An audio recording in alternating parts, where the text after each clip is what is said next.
All righty, how's it going today on a Wednesday? Longshore McKnight, glad you are with us. The live version from 7 to 9 a.m. And we love how everybody checks us out on their time throughout the day. We appreciate that. A lot to check up on a midweek Wednesday show. Very distracting last night, Barry, as I'm watching the State of the Union. My phone's dinging. People are trying to get in touch with me. I'm trying to listen and gather it all in. I'm thinking, what is going on? Hey, you checking out the All game? I went, oh. Wait a minute. Well, I had my own game. Troy played last night. I had it television, radio. Troy beats Louisiana handily at Trojan Arena. One more game left in the regular season in the Sun Belt, and that's Friday. If Troy wins that game against ULM, and ULM is 1-15 in the conference, then Troy goes back-to-back with Sun Belt Conference regular season champions. Hey, how about that? So we're getting to that point. One more week left in the Sun Belt schedule. 2 more weeks left in the SEC schedule. And Barry is handedly more than 12 and a half asking for a friend. Actually, it is handily, not handedly. It's handily. And handily is, I would say, double digits is handily. Yeah. Okay. Yeah. Right. I would say plus 10. Oh, what was the final score again? Oh, of the Troy game? Yeah. Yeah. Oh, I see. I thought you were asking just out of the goodness of your heart. No. Troy ends up winning it by 17. Oh, okay. No. By winning it by 19. That Troy, doesn't matter. Yeah. 17, 78. 19, it's all good. 78-59. Yeah. Perfect. Is the final score. Good. Okay. I thought it was just John with his little halo over his head saying, gee, how much did, No, it was, they covered. Is basically nice. Yes. Now, also last night, I didn't get to watch a bit of the State of the Union address. Not a bit, not a tad of it, but I would imagine that State of the Union address caught my co-host's eye and precluded him from spending any time out in the driveway listening to the close of Auburn's discouraging, disillusioning, disappointing, disconcerting loss to Oklahoma. And normally, we like to go over in the first segment the activities from the night before, any big news and all that. And Auburn lost. And sometimes John and I would talk about the tone of the game. Was there a foul at the end that kind of screwed things over? And Mark Pope did get fined for his comments off the mic yesterday from Kentucky.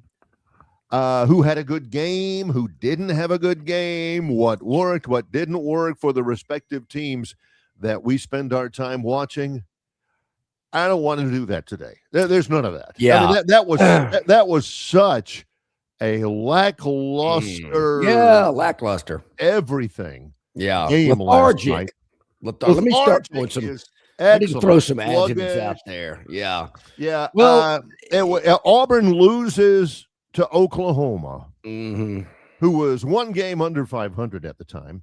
Auburn loses at Oklahoma 91-79. They lose by 12. And you say, oh, wow, now Oklahoma's 14-14. Whoop-de-doo. Auburn is 15-13. Auburn's just a game better.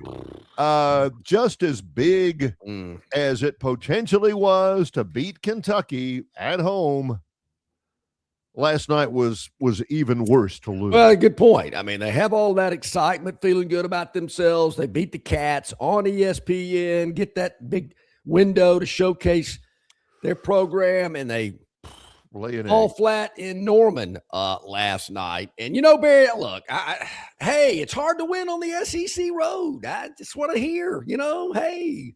But maybe losing to a team like Oklahoma and losing that badly. Handily. Stings a little bit. And I will say this, Barry, the president wrapped up his State of the Union. He's shaking hands with people walking out. And I thought, maybe I should check in on this game, which I did and went, ooh, honey, I'll be right back. Headed to the driveway. And it was not one of the best segments because you could kind of tell when I turned the car on, they knew they were done. I mean, that's what I love about Andy. Yeah. One of many things I love about Andy. He's one of my great friends in the history of ever. A spectacular guy. Yeah. But and John has said he appreciates this as well. Oh, yeah. You can tune in to an Auburn football broadcast, basketball, baseball, anything. You can tune in, and John's better at this than I am, but he can tell within the first 10 seconds whether or not Auburn's losing. Even if Andy doesn't mention the score. I'm like, hang on. And John says, no, they're down. They're down. Really? I don't know. Yep. And sure enough, Auburn finds themselves down 9 here. And John's like, he's got that gift. You could kind of tell last night. Barry. So it took a little minute for the heater to warm up in the car. So I was a little cold out there, but I gutted it out. And, I mean, there again, it wasn't one of these nail biters down to the buzzer and, bad call. The official stole the game from us. I didn't get any of that last night because the writing was on the wall. I sat in there. I went, well, I mean, okay, I'll listen a little bit longer. But, after a while, I went, it's over. They're done. So lack of effort, defensive ineffectiveness. Is that a word? Ineffectiveness? Oh, yeah. As a matter of fact, it's probably the operative word in this. Yeah. I don't know what it is about Oklahoma against teams from the state of Alabama. They've had their number more times than they should have. Well, but it was that was a tough loss. But Barry, I've got to be fair here. Why? Because obviously the focus is on Auburn losing on the road after that big win against a, average Kentucky team. I guess, the jersey means a lot. Hey, baby, Kentucky, woo. But I don't know how many times I've got to say this, Barry. And I used to tell Mal Moore this all the time, but I guess I got to drill it into Greg Burns' head. What are you doing scheduling Southern Miss? As the Golden Eagles walloped the Tide on the diamond last night. I'm thinking, Run ruled them. What are you doing? Oh, it's a Tuesday game. Our fifth starter got and that's always BS when the Jeff from Billingsley brings that up. Oh, they get up extra big for Alabama, so it's like their world. That ain't got nothing to do with it. Number one, Southern Miss is a better baseball program right now than Alabama. And Southern Miss hosted a regional last year. That's all I'm saying. What are you scheduling Southern Miss for? They're top 25 in the country, just like Alabama. Southern Miss is all that. Don't schedule them. Yeah. Don't do it. At all. I don't think I can't remember the last time Alabama or Auburn played Southern Miss in basketball, but they'll play them in football and baseball. Yeah, they're pretty bad in basketball. So there again, Greggy, don't schedule Southern Miss. But I just did want to throw that in there. John from Wetumpka says I need the AU app. Don't already have it. Wait a minute. Auburn Undercover, auburnsports.com. This drives me nuts when he's like, I got something Auburn on there. It says, number one, those are not apps, John. Oh. But let's not get into this because that is a wide chasm when you get John involved with anything on the internet. Don't I have this?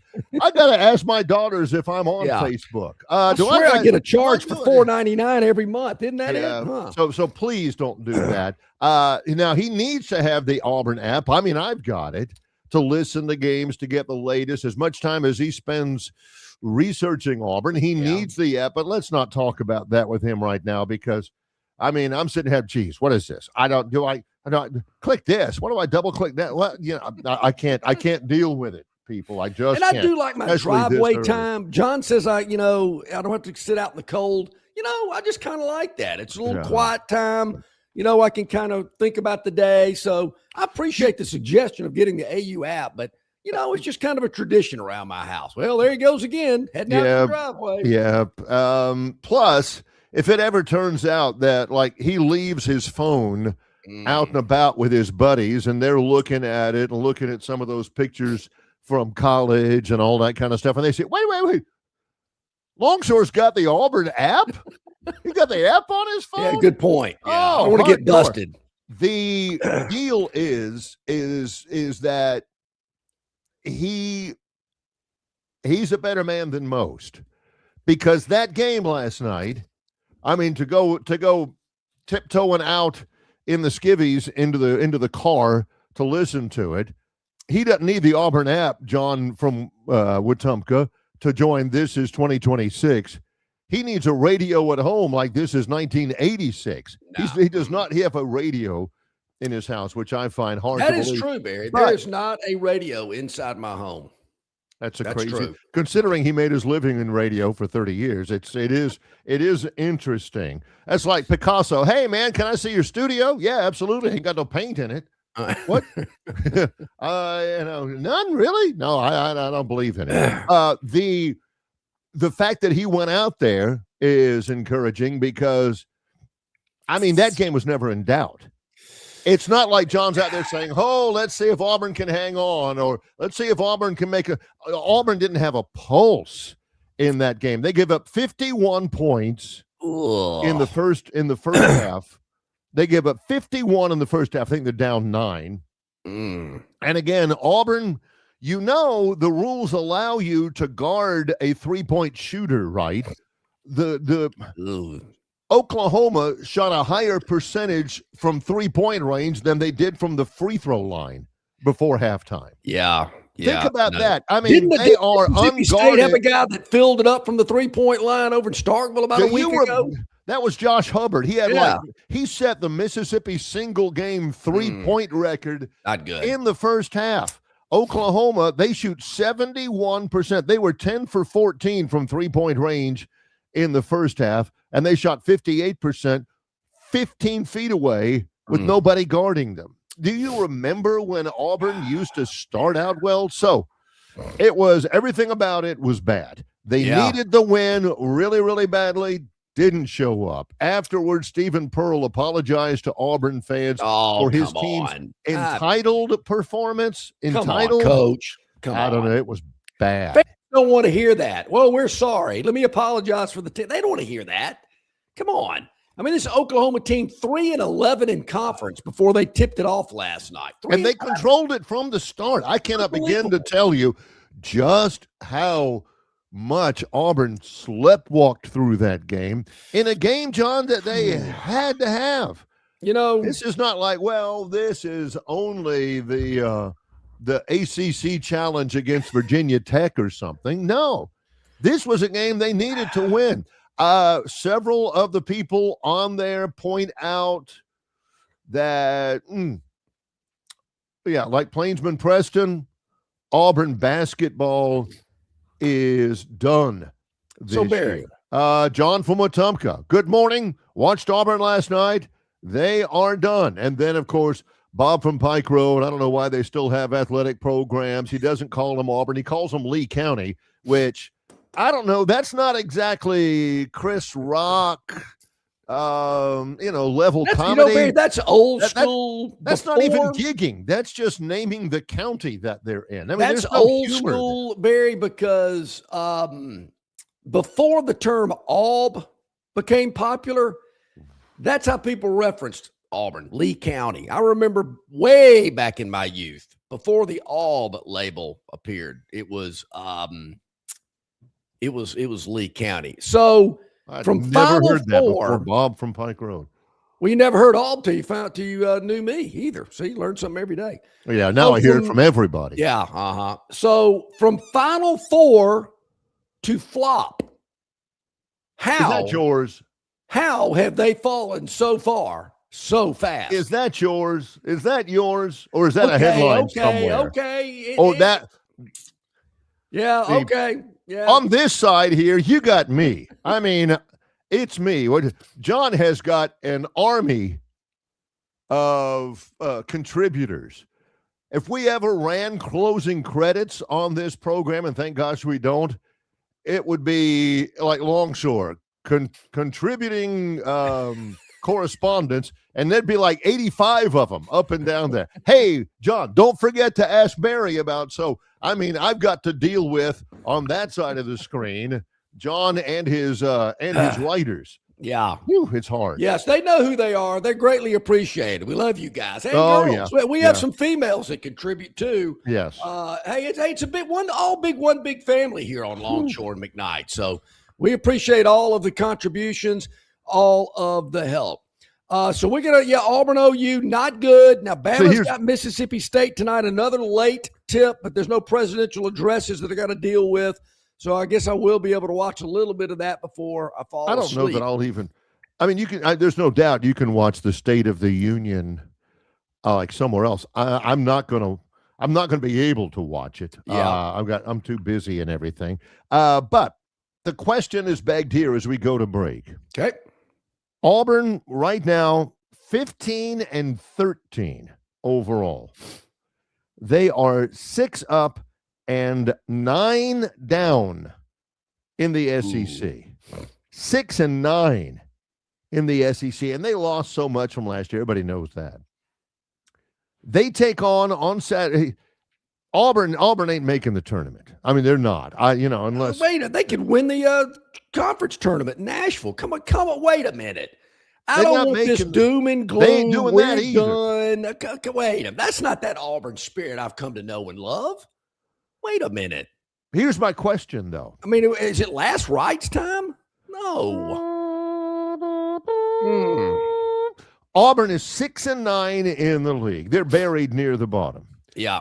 They take on Ole Miss Saturday. Ole Miss is even worse. They're 11-16. They are 3-11 in the league. Now, stay with me for a moment. They play at 7:30 Saturday night. Okay. Will that place be sold out will there be enough empty seats to where John doesn't have to this time get out the large magnifying glass and get 3 inches from the tee? There's one. Yeah. And count. I don't know, Barry. I saw some empty seats. Should there be? Well, I've been noticing some empty seats throughout the season. So I definitely think Saturday night at 7:30 could be prime opportunity for there to be some empty seats. That's a shame. I'm glad to see Way Offsides Jeff and Bob from Pike Road like the Final Four to flop logo. I got to give credit to somebody else. That did come from the VIP River Region Straw text line. Appreciate that. Look, I can't come up with them all. I got to have some help. So I appreciate that one. That is still better than flop to flop or fizzle to flop. And, in order to have that tagline, fellas, you had to have made the Final Four. Yeah, yes. It's kind of like when they won the Natty in 2010. And I that's when I coined it. How have they fallen so far so fast? Except he said you have to say it this way. You have to say, how have they fallen so far, pause, so fast? Well, it's all about the delivery, Barry. You're right about that. No, all right. Theotis got some bad news for you. Josh Harris is on an airplane, can't make it today. He's going to join us on Friday. So Theotis plan accordingly. Sorry about that. We will have CJ Duncan at the bottom of this hour. I believe the mayor's going to hop on at the top of hour number 2 today as well. And Barry, when we come back, I'm getting a bad feeling about future schedules. I'll explain when we get back. It's Longshore and McKnight in association with Yellowhammer News, presented by Bud Light. Ram Truck Month is here at Stivers, Alabama's #1 volume CDJR dealer. New Rams, 19 grand off or 0% for 6 years. And heavy duties, 14 grand off. Backed by Ram's 10-year, 100,000-mile limited warranty. Only at Stivers Chrysler Dodge Jeep Ram. The President's Day sales event is on at Stivers, Alabama's #1 volume CDJR dealer. Grand Cherokees under 27 grand or up to 15 grand off. Wranglers, 14 grand off. And Gladiators, 16 grand off. Only at Stivers Chrysler Dodge Jeep Ram. Hey, bro, weirdest thing is happening at the game. This guy sitting next to me says, "You're our good luck charm." Every time I crack a Bud Light, we score a touchdown. Now his entire family wants to buy me Bud Lights. I think I'm some kind of a football prophet. Talk soon. The team needs me. Anything for Bud Light, the official beer sponsor of the NFL. Stock up today. Enjoy responsibly. Copyright 2025 Anheuser-Busch Bud Light Beer, St. Louis, Missouri. Why Hands? At Hands Heating and Air, you get this area's highest ranked service provider with 24-hour repair service, no overtime charges, and their same-day service guarantee. Plus, instead of other companies' 30-day repair warranty, Hands gives you a 3-year repair warranty. Hands Heating and Air is here for you 24/7, 365. And service is not just something they do, it's their way of operating, for you in mind. All of Hands employees are trained to adhere to this standard. They work hard to ensure that this standard is maintained, and they are constantly looking for new ways to better serve you. Call Hands Heating and Air today at 508-5382. That's 508-5382, or find them on the web at 834hands.com. All righty, welcome back in, everybody. Glad you're with us here. About 20 minutes past the hour here on Longshore McKnight on this Wednesday. You know, we talked a little bit about future schedules yesterday when it was brought to my attention that the Georgia State Panthers, what is Georgia State? I should know what they are, but I always think of Georgia State, and of course Troy plays them all the time in everything. I always think of, first time I ever hear Georgia State, I always think of Georgia State Troopers. Yeah. Which John has had, maybe not dealing. Yeah, with. it's been a minute. I've always wondered why the Georgia State Trooper cars, Barry, look like a Florida Gator uniform. Yeah, they're orange and blue. Yeah, what's up with that? I don't know. I don't get it. But it's the Georgia State Panthers. I thought so. So I saw this little nugget. I think it was Casa Grande wrote a piece about scheduling at AL.com. Who's really to blame for Alabama's football scheduling dilemma? Yeah. And I was checking it out, and certainly I've been aware of this, but something about with 9 conference games, teams are trying to get as many home games as they possibly can.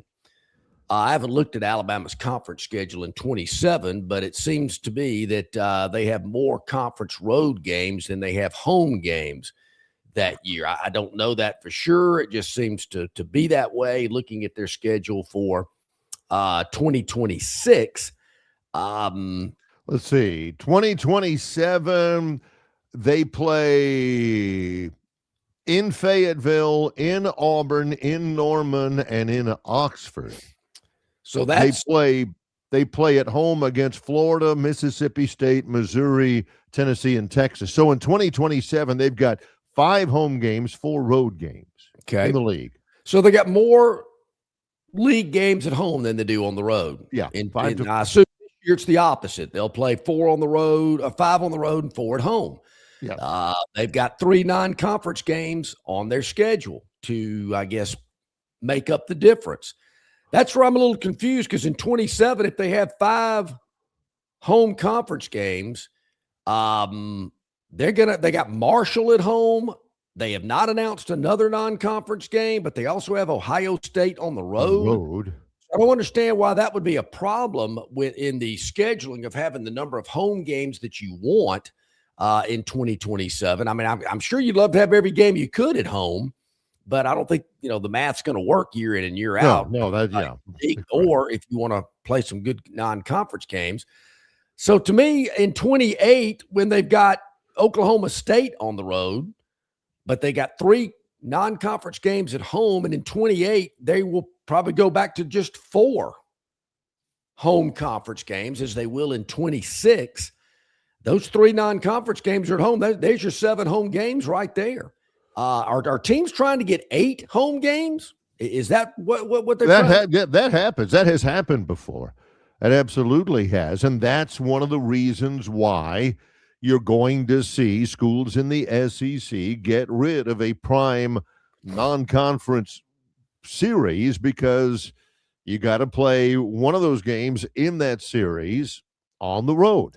2028, Alabama has got 4 non-conference games on the books. That's what skews everything. Yep. Georgia State, Ohio State, UT Martin, and Oklahoma State. Obviously, one of them is going to go. Travis Ryer says he thinks it's going to be Ohio State. Yeah, and I wonder, why is it just because of a scheduling deal? The game against Ohio State is scheduled to be in Columbus in 27, then it returns to Tuscaloosa the next year. Yeah. Why them? Why not Oklahoma State or UT Martin or Marshall in 27? Well, that's a home game. That's where I've got a problem. They're going to 9 conference games, and I said this from the get-go. Great. Go to 9 conference games. I'm all in. But I also want that one quality non-conference game as well. Got to have it. It's mandated. As a consumer, as someone that buys tickets to go to games, I don't want to go see them play Marshall or Chattanooga or UT Martin or Georgia State. Here's the deal. John neither do the networks for that matter. John also, we can extend that. John also doesn't want to see them play Oklahoma State. In his mind, Oklahoma State is only a smidge, only a skosh, only a mite better than Georgia State or Marshall. Well, I'll say this. Don't dangle Ohio State and Notre Dame in front of me. Just don't even do it. Just go ahead and schedule Oklahoma State, Boston College, Georgia Tech, Minnesota, Arizona, Virginia Tech, teams like that. But don't throw Ohio State and don't throw Notre Dame and Southern Cal on the schedule to yank it away from me 3 or 4 years later. If you're going to do it, do it. If not, then just put all these other mid-range group of 4 teams on there that, Oklahoma State. Yeah, well, I guess it's better than Mercer. You're in Buckhead or you're in Mountain Brook and you're trying to find a nice place to take your wife to go eat, and you go to this upscale joint and they've got this little sandwich board in the front with the chalk on it, and it's a, filet mignon, herb crusted, and all this kind of stuff. And you think, oh boy, here you go. You go in there, you sit down, and he'd say, I'd like to have the filet mignon. And she looks at you and says, we're out. Yeah. Wait a minute. What do you mean we're out? It's 6 o'clock at night. Sure. How can you run out of the filet mignon, your special, in an hour? That's what this is. Oh boy. Hey, look, Ohio State. And just as you sit down and get ready, okay, people are making their plans, making their reservations, travel plans, all that stuff, and saying, all right, hey, I can't come to that bar mitzvah that day because Alabama's playing Ohio State. And then right before the game, when all the season tickets are sold and all that, everybody says, we're dropping Ohio State, and actually we're adding Georgia State. Well, don't do that to John. Come on. Yeah, don't do it to me. So in 27, though, there again, the rules and regulations stipulate you have to play a P4 non-conference game. Correct. Who is Alabama's P4 non-conference game in 27? It isn't Marshall. Well, they got what I'm looking at. They've got 2 games in 2027 non-conference. Okay. They need one anyway. They have Ohio State on the road in 2027. John's pointed this out. Mm-hmm. What they want is a home game. So they're going to get rid of Ohio State, and they're going to add a Wake Forest? It doesn't really matter who it is, Wake Forest, Northwestern, whatever, because in John's mind, now that they've dangled it in front of them, now that they have positioned it to them, there are 2 entities that would fit into that slot. Ohio State and not Ohio State. Well, there again. In other words, it's either going to be Ohio State or it doesn't matter who else it is. Instead of Ohio State, John ain't going to be happy with it. If you got to get a P4 opponent, though, that's my question. I mean, you can get Mercer and UT Chattanooga to just come to your place for one game. But if you got to play a P4 team and you got to go to their place and you're needing a home game in 27, you're going to go on the road again and play Oklahoma State and Wake Forest both on the road? You can be creative. You know that. Maybe a 2-for-1. There's Power 4 teams out there that would jump at a chance at a 2-for-1. Heck, maybe a 3-for-1. I wonder how many Alabama, Power 4 teams don't have, or I wonder how many Power 4 teams have a opening in 27. I'm sure somebody knows that. Yeah, that's an excellent point, because it's pretty close in the world of scheduling, John. When you're looking at 5, 6, 7 years down the line, not having what you need set by 2027, that's pretty close. So you're going to have to move somebody out, just easily nudge them on their way. So you're there again, as I said yesterday, you call up Stillwater and say, hey, Cowboys, we got Ohio State and Notre Dame the same season we've got you guys scheduled. Can we maybe do that later, like in the 30s, 35, 36, 37? We need to move some stuff around here. West Virginia was very nice to us, and they let us do it. See, you say that's nice. You say that's nice, and you say you're trying to let them down. No, you got to rip the Band-Aid off. You got to say, hey, Oklahoma State, Alabama here. We ain't playing you. Good luck. Bye. You know, and they're looking like, and it's done. It's over with. You have cut the cord. Everything's finished, and there's no, well, golly, they were nice to us. Maybe if we call them back and plead with them and get on our head. No, done out. That's the way you got to do it. And I do believe that they're going to have to do it to somebody. And I don't know. Well, there again, I'm a little nervous, but I'm holding out hope. I've already gotten on Greg Byrne once today about scheduling Southern Miss. Here's the other thing. If they didn't already have a really strong idea about what they are going to do, like John's talking about, they got to do something. If they didn't have a really strong idea of what they were going to do, they would not even have announced that Georgia State game. They would have held it in their pocket until until they negotiated out the other thing, and then they'd say, Alabama has made an announcement. They are dropping insert name here and adding Georgia State. Right now, what they're adding is conjecture. They are letting John twist in the wind because they are. Georgia State. I don't like Georgia State. Why in the world? Why not just, if you already know what you're going to do, why not just go ahead and announce it together and saying, wait a minute, Georgia State gives them 4 non-conference games. What's the one that's going to?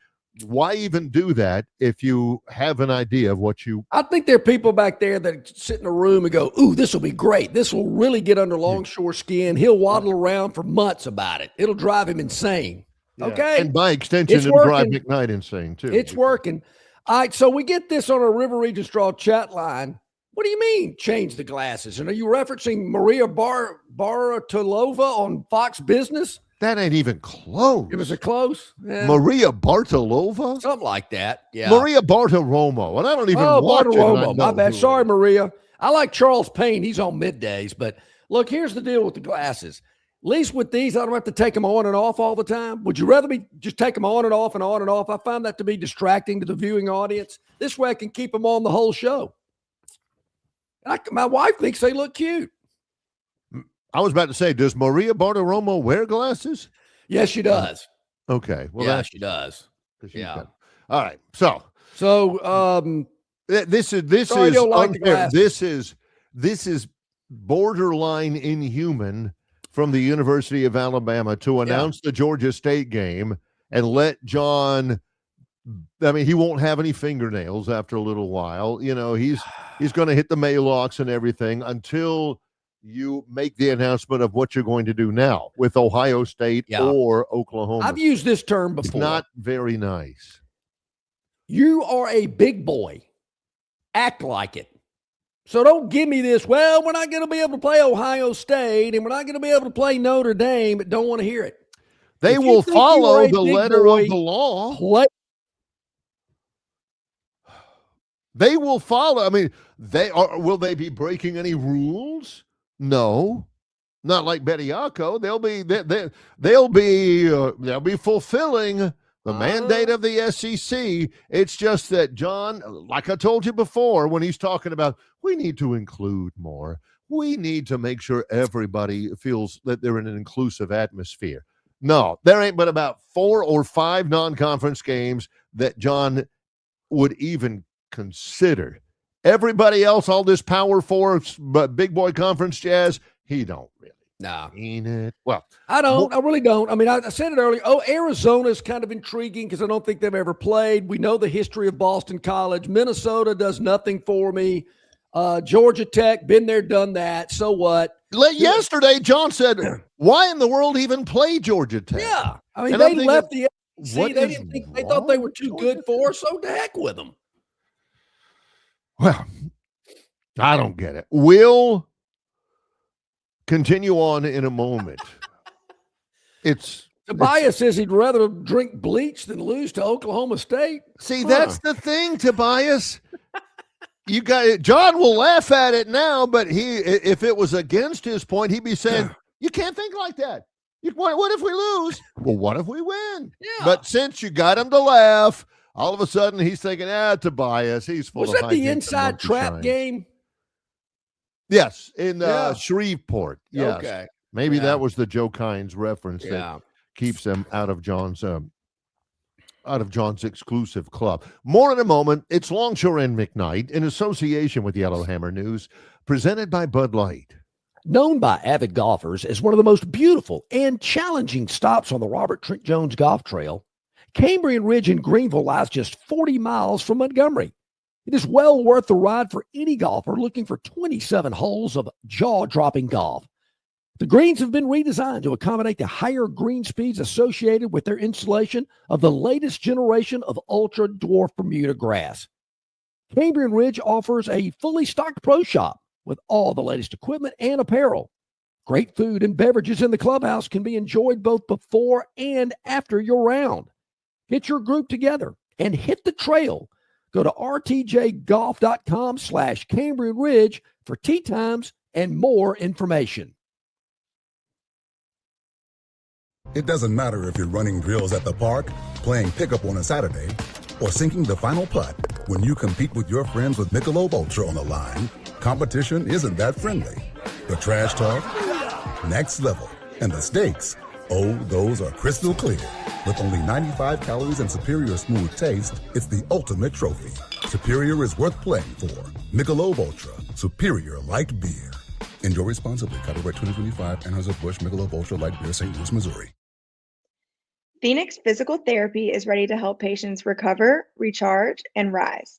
They develop a customized therapy plan for each patient to get them back to enjoying their favorite activities. Their experienced team is committed to providing exceptional care in a professional environment.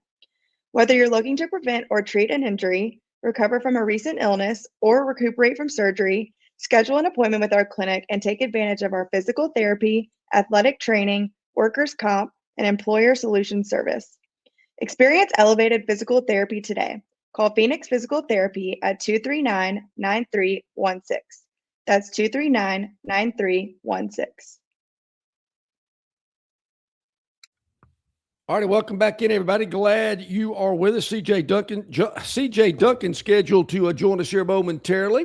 Always look forward to his input here on the program. As we mentioned, Josh Harris going to join us later in the week. He's traveling today, and so he's on an airplane. So we will get to him on Friday. Barry, did you hear about the flight out of Savannah? A Delta flight that was heading to Atlanta, and some jet fuel or something of that nature leaked out of the engine and caused a fire on the grass near the runway. No. It was kind of a scary situation. Everything was okay. The plane came back to Savannah and landed safely, and all the passengers were okay. Just a little scary situation. My mother-in-law was on that flight and did not know it at the time. But afterwards, and saw some stuff on social media and whatnot, and had some friends say, "Hey, wow, did you see this?" And I said, "Well, yeah, I did. My mother-in-law was on that flight." But she said that the flight crew and the pilots could not have been more professional and comforting. They actually had to turn one of the engines off and circle around Savannah and come back. And she just couldn't praise the flight crew and the pilots anymore. Just said they were incredible, very professional. And everybody on the plane was calm. But if you've seen the videos on social media, there you can see there's a large streak of a fire. This was at night, so you can certainly see it.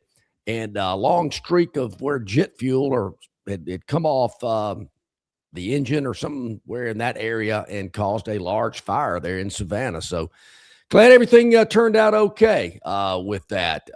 There again, it's the safest way to travel. Do the math, crunch the numbers. Yep. It's just when things like that happen, Barry, I've always wondered, the media, I don't want to use the term glorifies it, but the media just, wow, there was an incident on an airplane today. Well, there are like 10,000 incidents on the interstate every day. Yeah.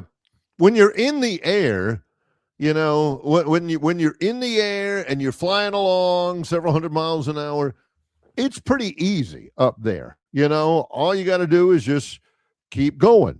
If you're on the interstate, it ain't that simple. You've got goofball driver over in the passing lane texting, or listening to Inagata Davida pounding as high as you can and not paying attention. You've got guy going 90 in the right lane, veering in and out. You've got to worry about the other people. If you're in the air, man, you are. Yeah, it's all I good. never worry, I never worry. My wife is a very good driver. My son, Jack, obviously, is a very good driver. My daughter-in-law, all my loved ones are very good drivers. And when they're out, I don't worry about them. You say, hey, you got a long trip. Be careful. Yep. It ain't be careful. So, hey, don't be driving, one-handed or with your feet on the dashboard or something like that. It's be careful and watch out for that goofball who runs the red light 5 seconds after it turns, or anything like that.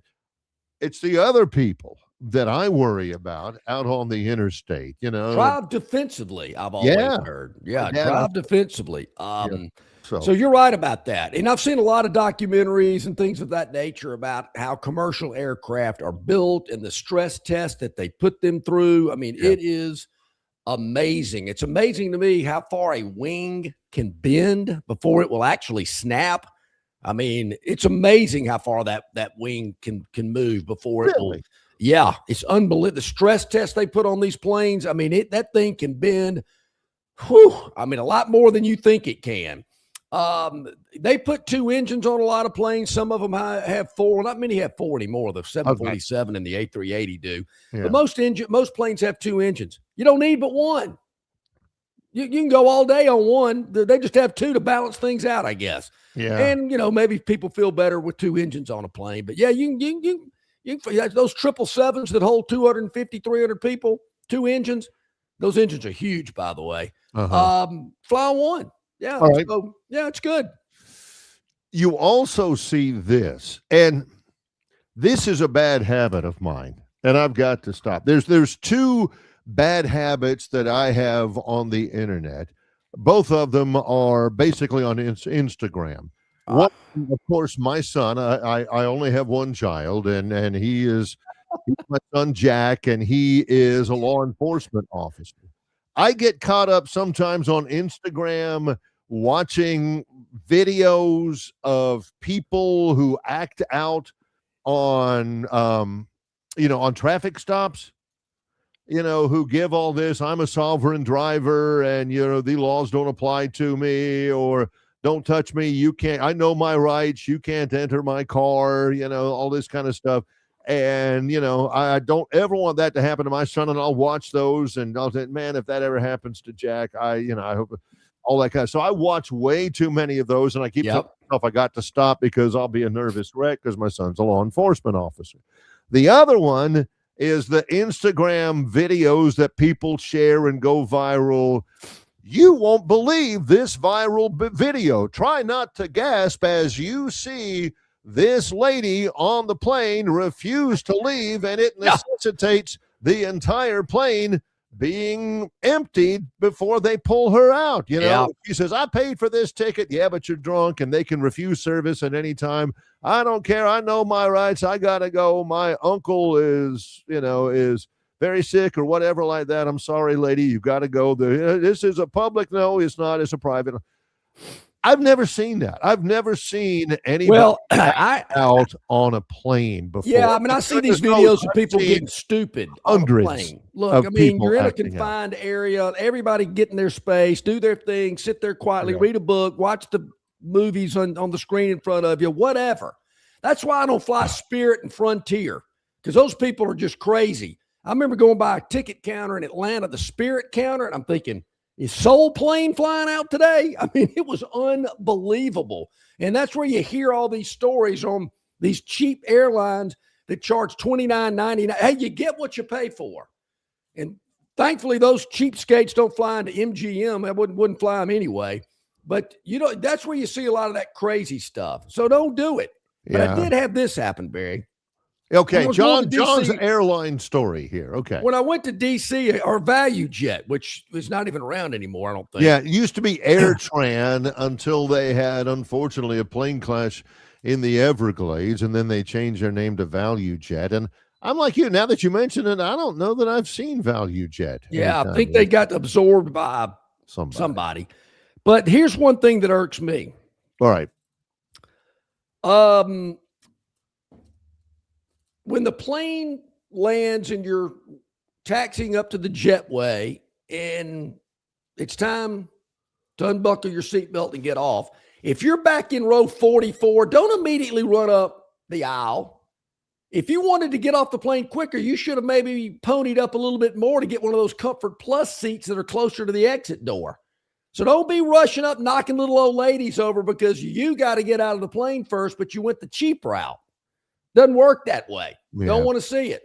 Saw a couple of people doing that on a flight I was recently on. I'm thinking, no. Let's be civilized. Doesn't work that way. Let's be civilized, Barry, I've got some wonderful news I want to share with you and our listening audience today. This is fantastic.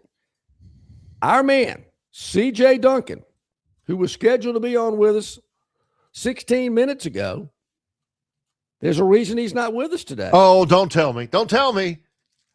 C.J. Duncan is the proud father of a baby girl that was born this morning. How about that?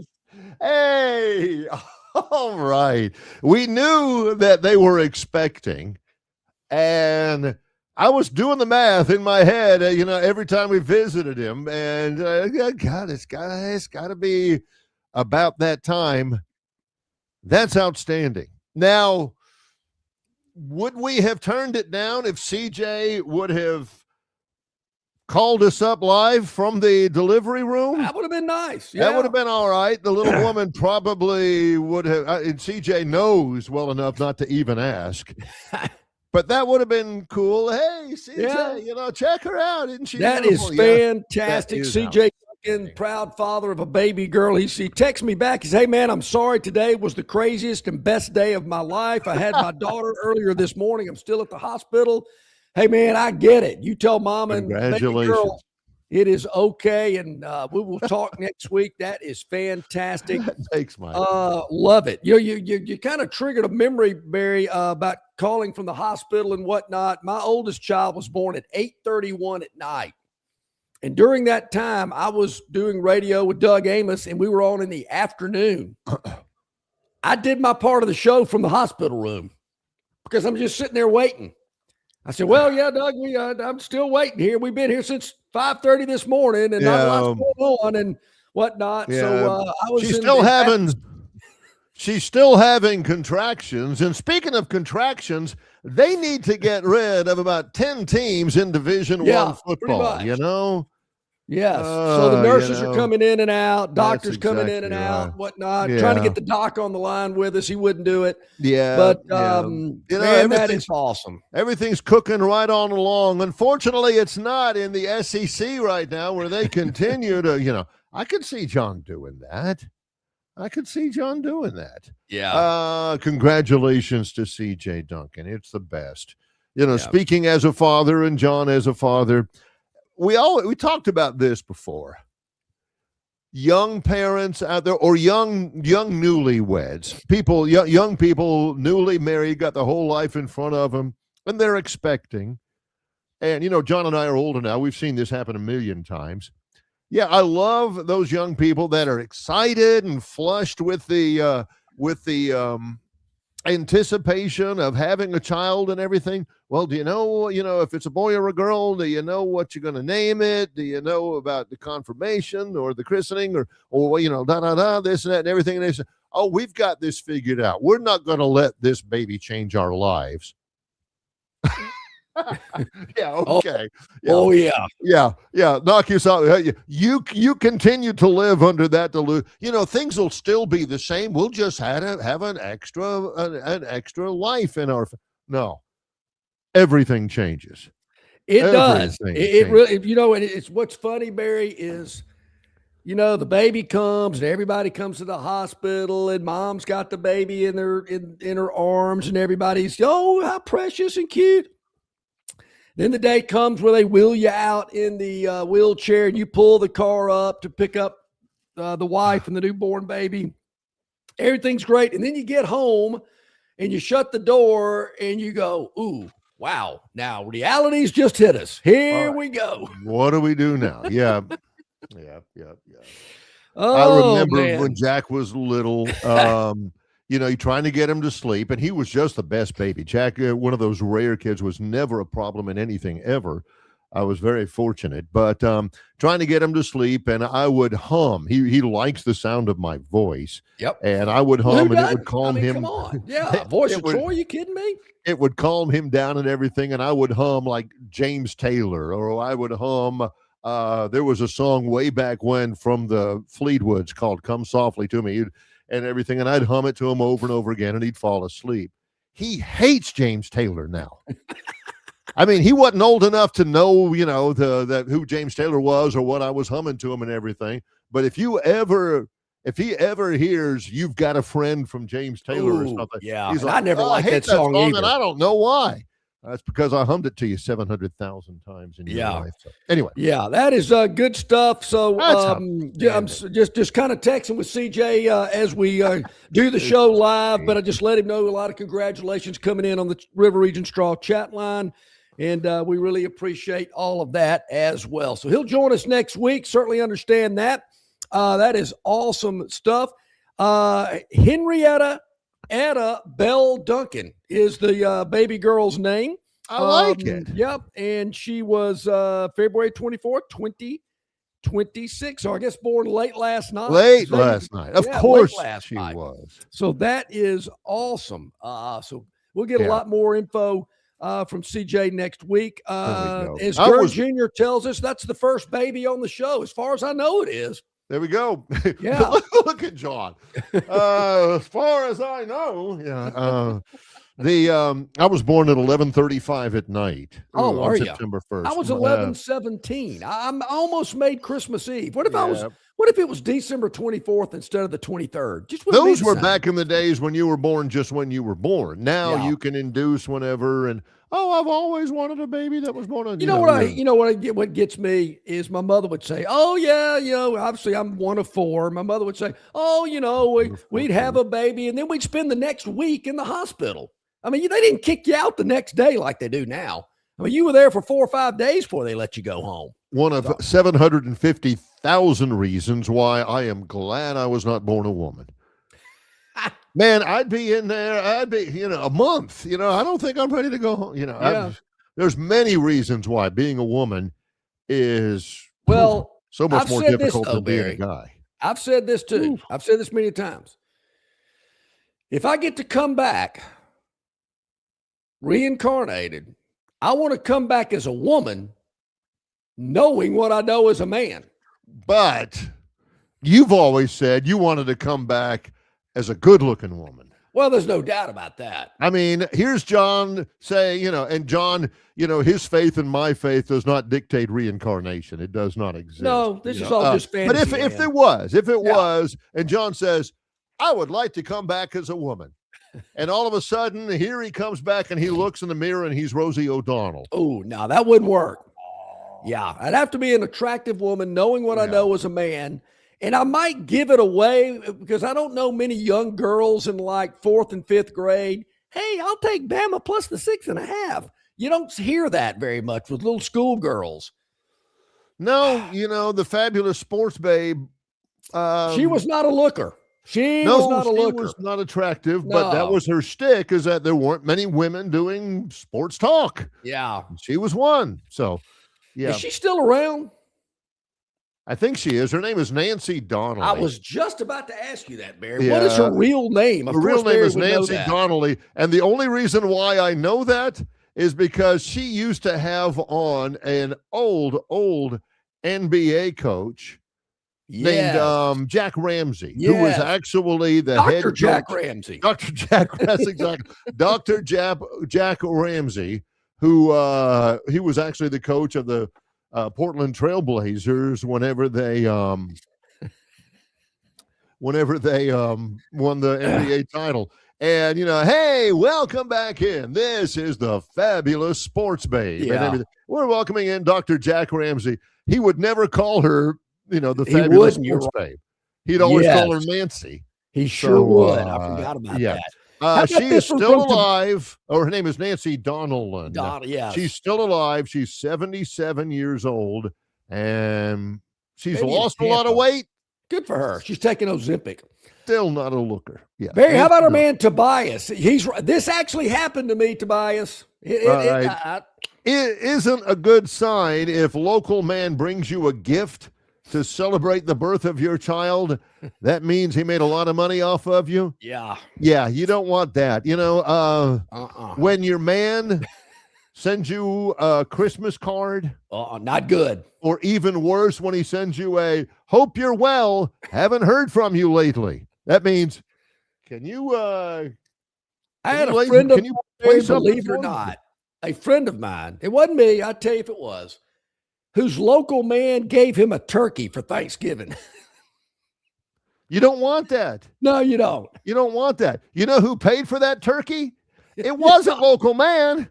It was you. Yeah, it was. He handed out these certificates. You go to the store and pick up a free turkey. Or man, canned that ham is or not a something good like sign. that. Not a good sign. Yes. At least you'll be having turkey for Thanksgiving, though. At least you got that yeah, working for it's you. your own turkey. Basically, you put that turkey on layaway as well. Yeah, pretty much. Way back. Good when. stuff. So, All right. man, Josh Harris on an airplane, CJ Duncan having a baby today. He and the Yeah, mama and they're baby pets. girl doing great, we understand. So that's fantastic. The mayor's scheduled to join us here in about 3 or 4 minutes. We got I to don't take thi- a break then. Yeah, I think so. So he's going to join us here as well. Got a lot going on the remainder of the show here. We got so much stuff we hadn't gotten to. The starting five today. Oh, the Daily Dog.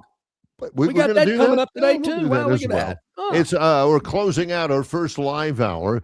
It's Longshore and McKnight in association with Yellowhammer News, presented by Bud Light. Ram Truck Month is here at Stivers, Alabama's #1 volume CDJR dealer. New Rams, 19 grand off or 0% for 6 years. And heavy duties, 14 grand off. Backed by Ram's 10-year, 100,000-mile limited warranty. Only at Stivers Chrysler Dodge Jeep Ram.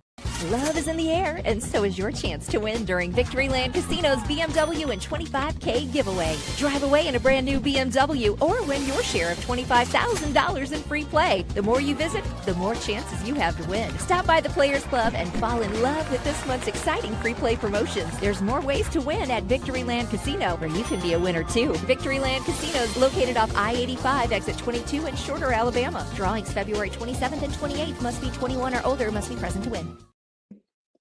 All guests of Longshore McKnight appear on the City of Montgomery guest hotline. Check out the most interesting and informed personalities in sports covering Auburn, Alabama, Troy, ASU, and all the major teams from across the country. John and Barry have the best guests brought to you by the City of Montgomery. To find out everything you need to know that is going on in the capital city, check out montgomeryal.gov. That's montgomeryal.gov, the capital of dreams. Okay, welcome back in, everybody. Getting close to the top of the hour on this Wednesday. Bama, Mississippi State tonight in Tuscaloosa. Bama is a 2-touchdown favorite, Barry, 14.5. The Tide favored over the Bulldogs of Mississippi State. Late game, ESPNU. Don't know if I'm going to make the end of that one tonight. I don't know. It's promises to be a blowout. And as hard as we were on Auburn earlier, by the way, there is a judge who there is a judge who has turned down the opportunity to rule on Charles Bediaco's request for appeal. Yep. For the earlier ruling and everything. Now they're really scrambling because they want it sent up to the Alabama Supreme Court. Ooh.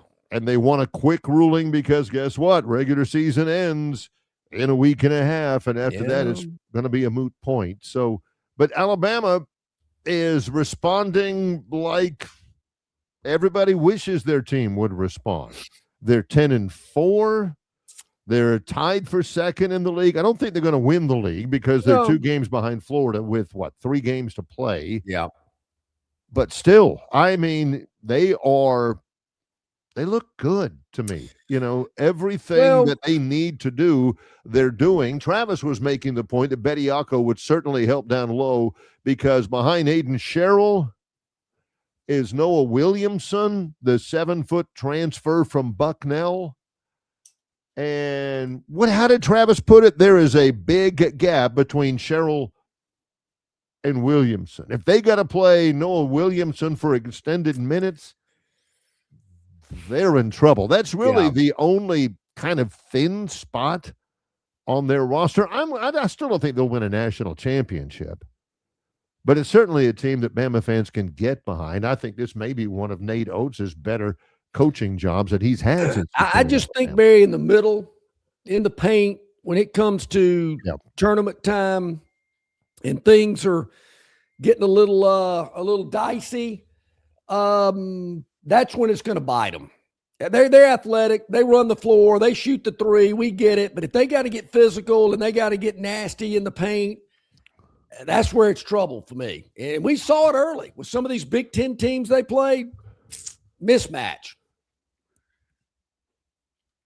And you can take advantage of it, but I think they have played around that really well. That's my opinion anyway. I think so too. Yeah. Hey, joining us today is the mayor of Montgomery, Stephen Reed, a longtime friend of the show. He's hopping on with us here today. Mayor, how you doing? Hey, I'm doing good, guys. How you guys doing? Doing really well. Glad you're along with us here, and glad you're able to spend some time. You've always been really good about being forward-facing to the citizens of Montgomery and accessible to the media, and I know that's something that it's very important to you, Mayor. Hey, it is, and listen, forgive me for how I sound. I'm sitting here like Longshore drinking little honey lemon water. Yeah, trying to warm up my vocal cords here. It hadn't worked too well. Even though when I walked into the downtown wine Longshore, you can appreciate this. First thing I got was, hey, how come there's no Trader Joe's in Montgomery? You gotta love that question when you go walk into the wine. Well, let me answer that for you, Mayor. I was in a Trader Joe's Saturday up in Birmingham, was not impressed. We don't need one. Nah.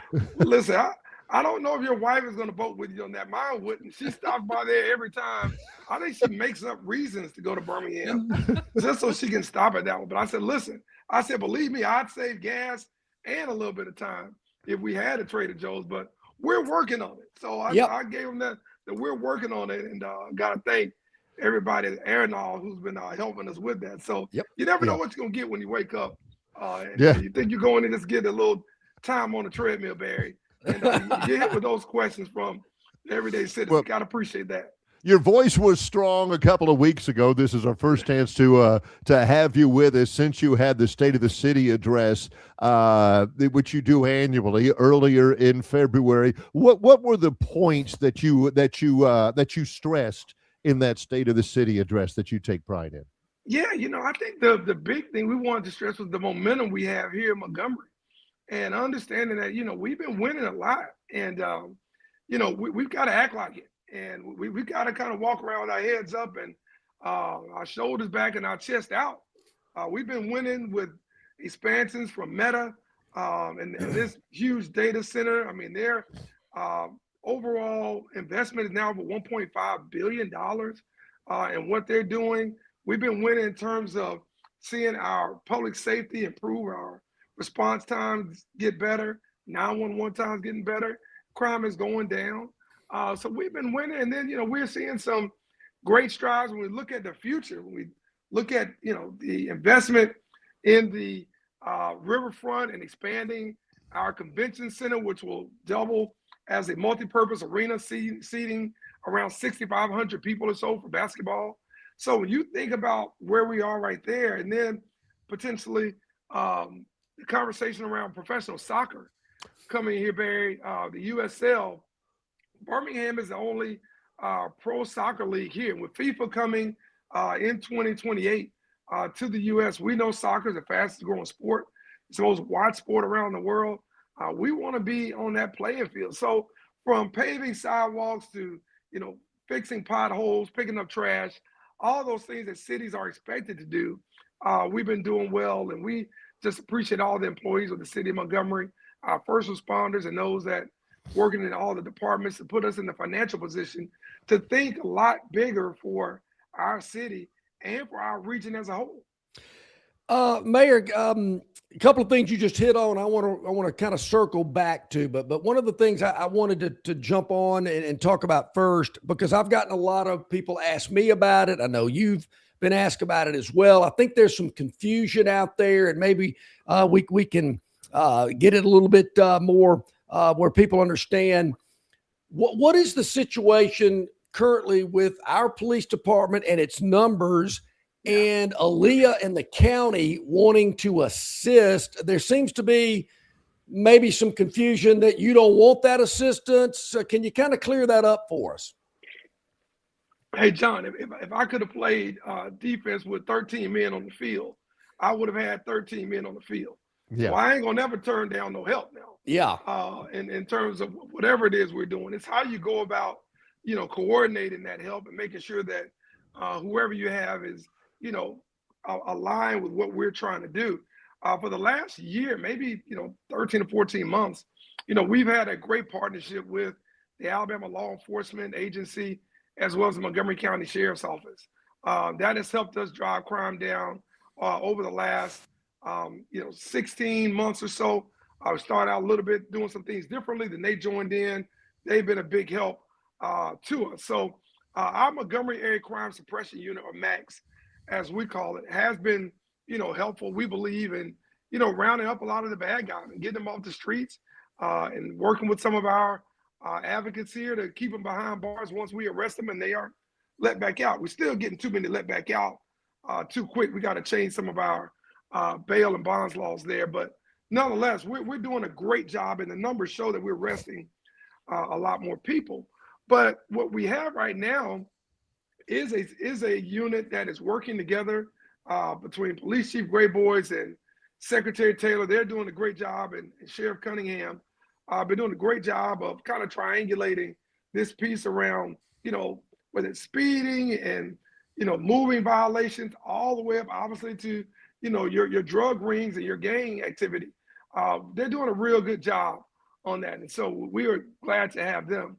What's kind of been proposed this session has been a change in that, which would allow the state to install a police chief if your manpower numbers don't get to a certain level. And Barry, I know your son is a law enforcement officer, and really appreciate what all of the law enforcement officers do. Of course.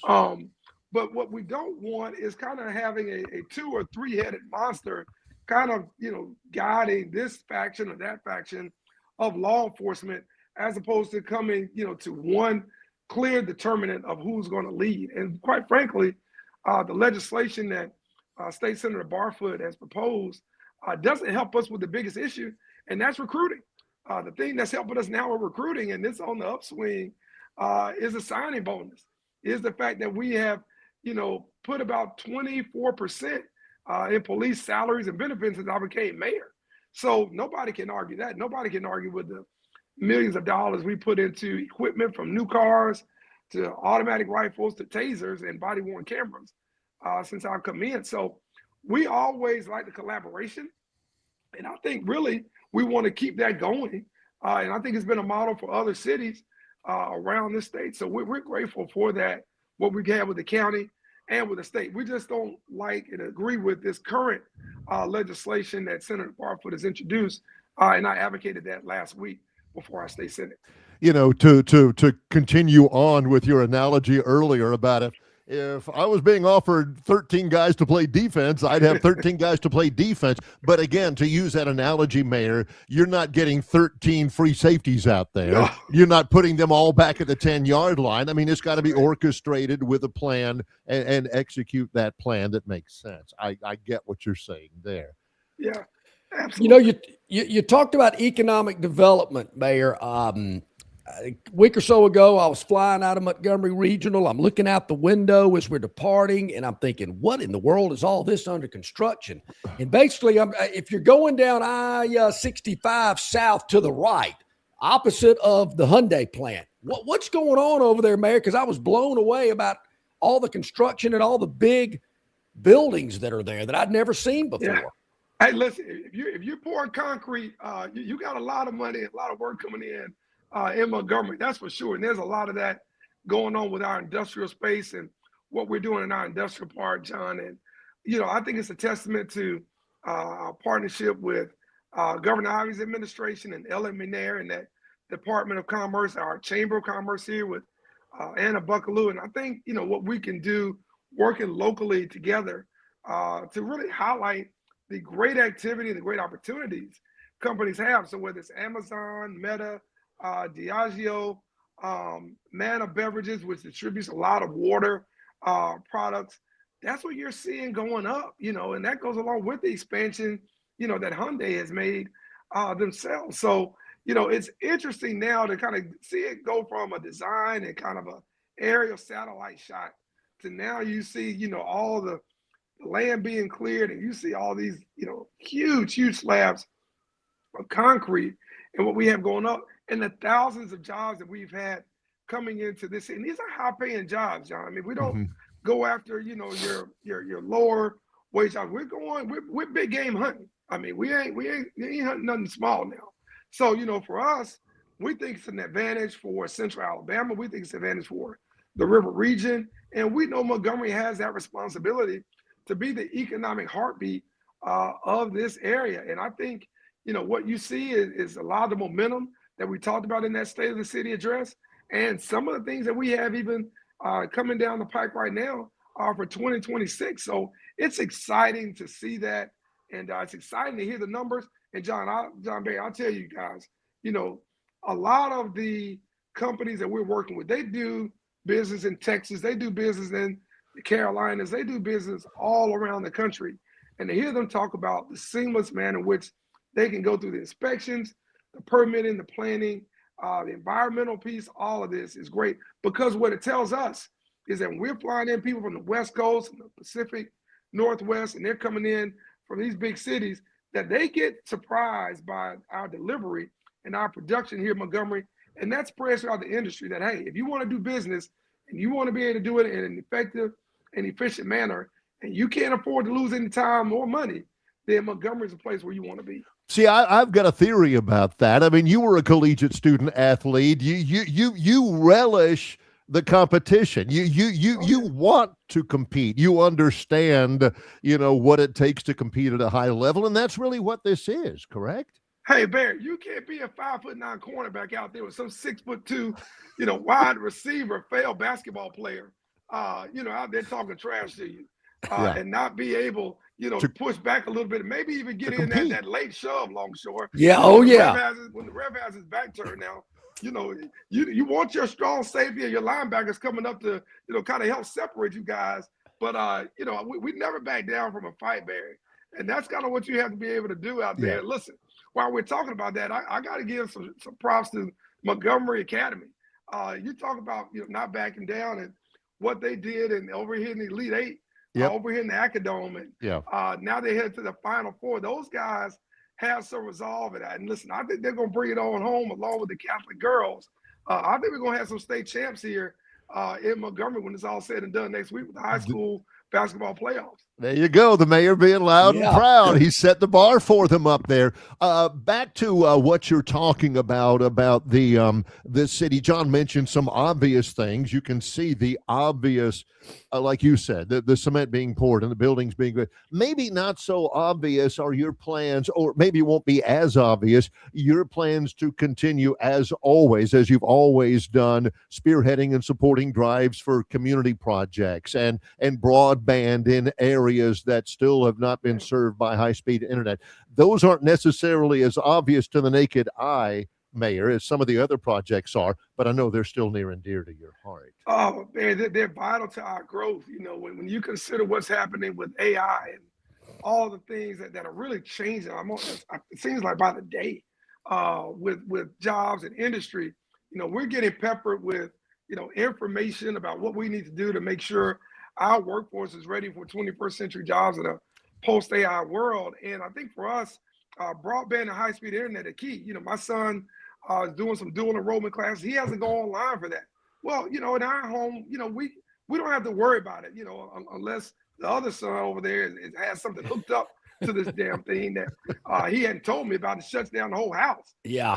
Hey, I hear you. Happens in my house all the time. All right, John. I'm glad to know I'm not the only one. Yeah. But, you know, for folks that don't have that dark fiber and don't have that access, it's a challenge. And we want to make sure, again, as we're talking about what Montgomery looks like in 2030 and 2035, we got to make sure that we're in position to recruit those white collar jobs, to recruit those jobs in a knowledge-based economy, because we leverage Auburn, Alabama, we leverage Auburn University, we leverage Tuskegee, and we're like, look, we got STEM majors, you know, out the wazoo. Mm-hmm. We can do whatever you need because we've got the engineering talent. We've got that type of brain power here, even with our local universities, with Huntington and Faulkner, AUM and ASU and Troy. We've got all of the talent. So we've got to now build the infrastructure and invest. Listen, it's not pretty, and I tell my staff this all the time in our weekly meetings. It ain't gonna get me no votes. It doesn't win because people, they can't see it or feel it or touch it or hear it. They don't care about it, but we know it has to be done to remain competitive. And Barry, in some cases, again, you know, leapfrog ahead of some of our peer cities and surprise some folks when we get in that presentation to Microsoft, to Amazon, to Google, and we're talking about why they need to be here. We aren't begging them. We're telling them what they're missing out on by being here. And Longshore, you can appreciate this. You know, we kind of giving the old Saban analogy. You know, we're going to win with you, or we're going to win without you. Yep.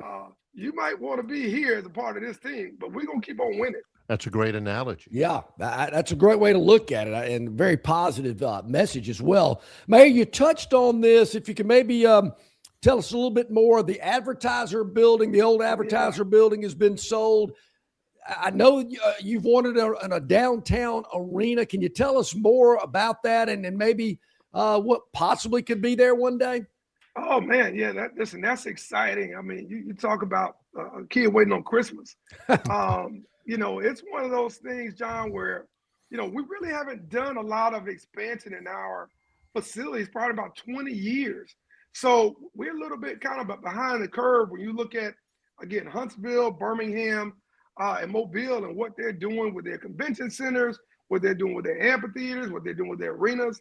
So for us, what buying that site allows us to do is to double the size of our convention floor space. So right now we're capped at about 5,000 people for convention. This will take us to about 10,000 people. I mean, that is potentially will generate about $75 to $100 million annually return on investment with us being able to do this. But also with the technology and the way we're building this, layered with best practices, is we'll be able to flip a convention floor and have a 6,500 basketball arena, whether it's the AAC or whether it's the SEC women's tournament or whomever playing a basketball tournament or game right in downtown Montgomery. And I've talked to Alvin Briggs, who's the executive director of the Central Alabama Sports Commission, about getting ourselves in the pipeline right now for postseason tournaments. So it'll have about 2,000 seats for tier 1 concerts. So, you know, John and Barry, we'll be able to get those concerts. And right now, everybody says, why do I have to drive to name the city, to hear this group or to hear this band. And Mayor, all you're bringing us are, guys from, the 80s.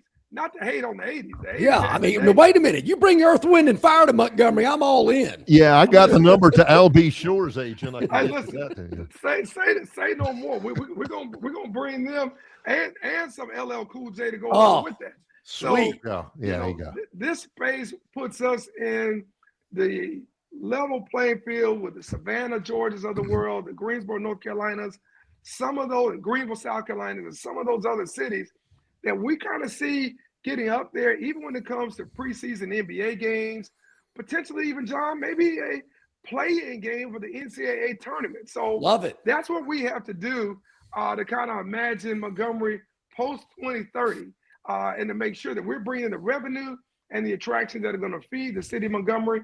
Listen, some people are going to stay in Prattville. We're okay with that. Some people are going to stay, down in Hope Hall, or they're going to stay and play some golf, the Robert Trent Jones Golf Course. But we have to have the facilities and the events to bring them here. And we think with what we have on tap right now, this facility, the advertising building being right there on the river, will be state of the art, and it will be a game changer for us. All right, so you got the hotels, you got the restaurants, you got the history, you got the entertainment, you got it all there in that one central location. I see you working there. It makes it so convenient for the people that come to town that don't have to travel far distances. We've talked about that in terms of Garrett Coliseum. You got to leave downtown to go there. With this model, this plan, it is all there. So I'm holding out hope. I'm not giving up, Mayor. I said this to Mayor Strange 15 years ago. We need the SEC baseball tournament in Montgomery at Riverwalk Stadium. It doesn't need to be in Hoover. I mean, I don't want to sit in a parking lot to go to a baseball game. I want to be able to go from a bar or a restaurant, walk to Riverwalk. Well, there's not enough seats. That makes it even more unique. Standing room only. That's what you want. People thought I was crazy. I'm holding out. Hey, listen, I don't. And listen, I think that we got to get Greg Sankey back down here and have that conversation, because I think for us, we want to see that, and we want to see, women's softball. We want to see the things that we've made about $1.8 million of investments, even in Patterson Field. So now with the new Biscuits ownership that is tied to, formerly tied to the Nationals, their footprint, John, they're a little bit more cash flow positive than our previous group. And Lou DeBella and those guys were great. But this group has a lot of cash and flash, and they want to do some big things. And you better believe I mentioned that to them. And I think they're open to it. So we got to figure out how we work that schedule, with the Biscuits, how we work that partnership, and how we maximize the dates that we can use Riverwalk Stadium. And again, getting people here, getting people to Montgomery. Look, I was just talking to a group of bass fishermen yesterday about utilizing the Alabama River to bring about 200 bass fishermen here this summer. So we want to do all of those things to make sure people are downtown. They're spending money in our restaurants, in our hotels, getting out a little bit to some of our shopping areas.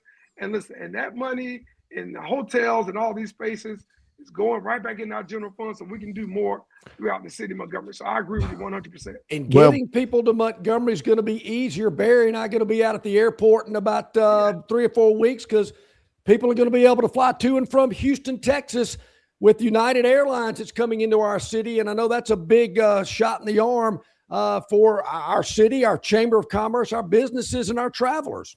Hey, listen, John, I think that route is going to be very, very popular because we know how many business leaders need to get out to Houston because Houston is a major economy in and of itself, between oil, gas, and energy, all of those things that Houston has to offer, but more importantly, where it can connect you to.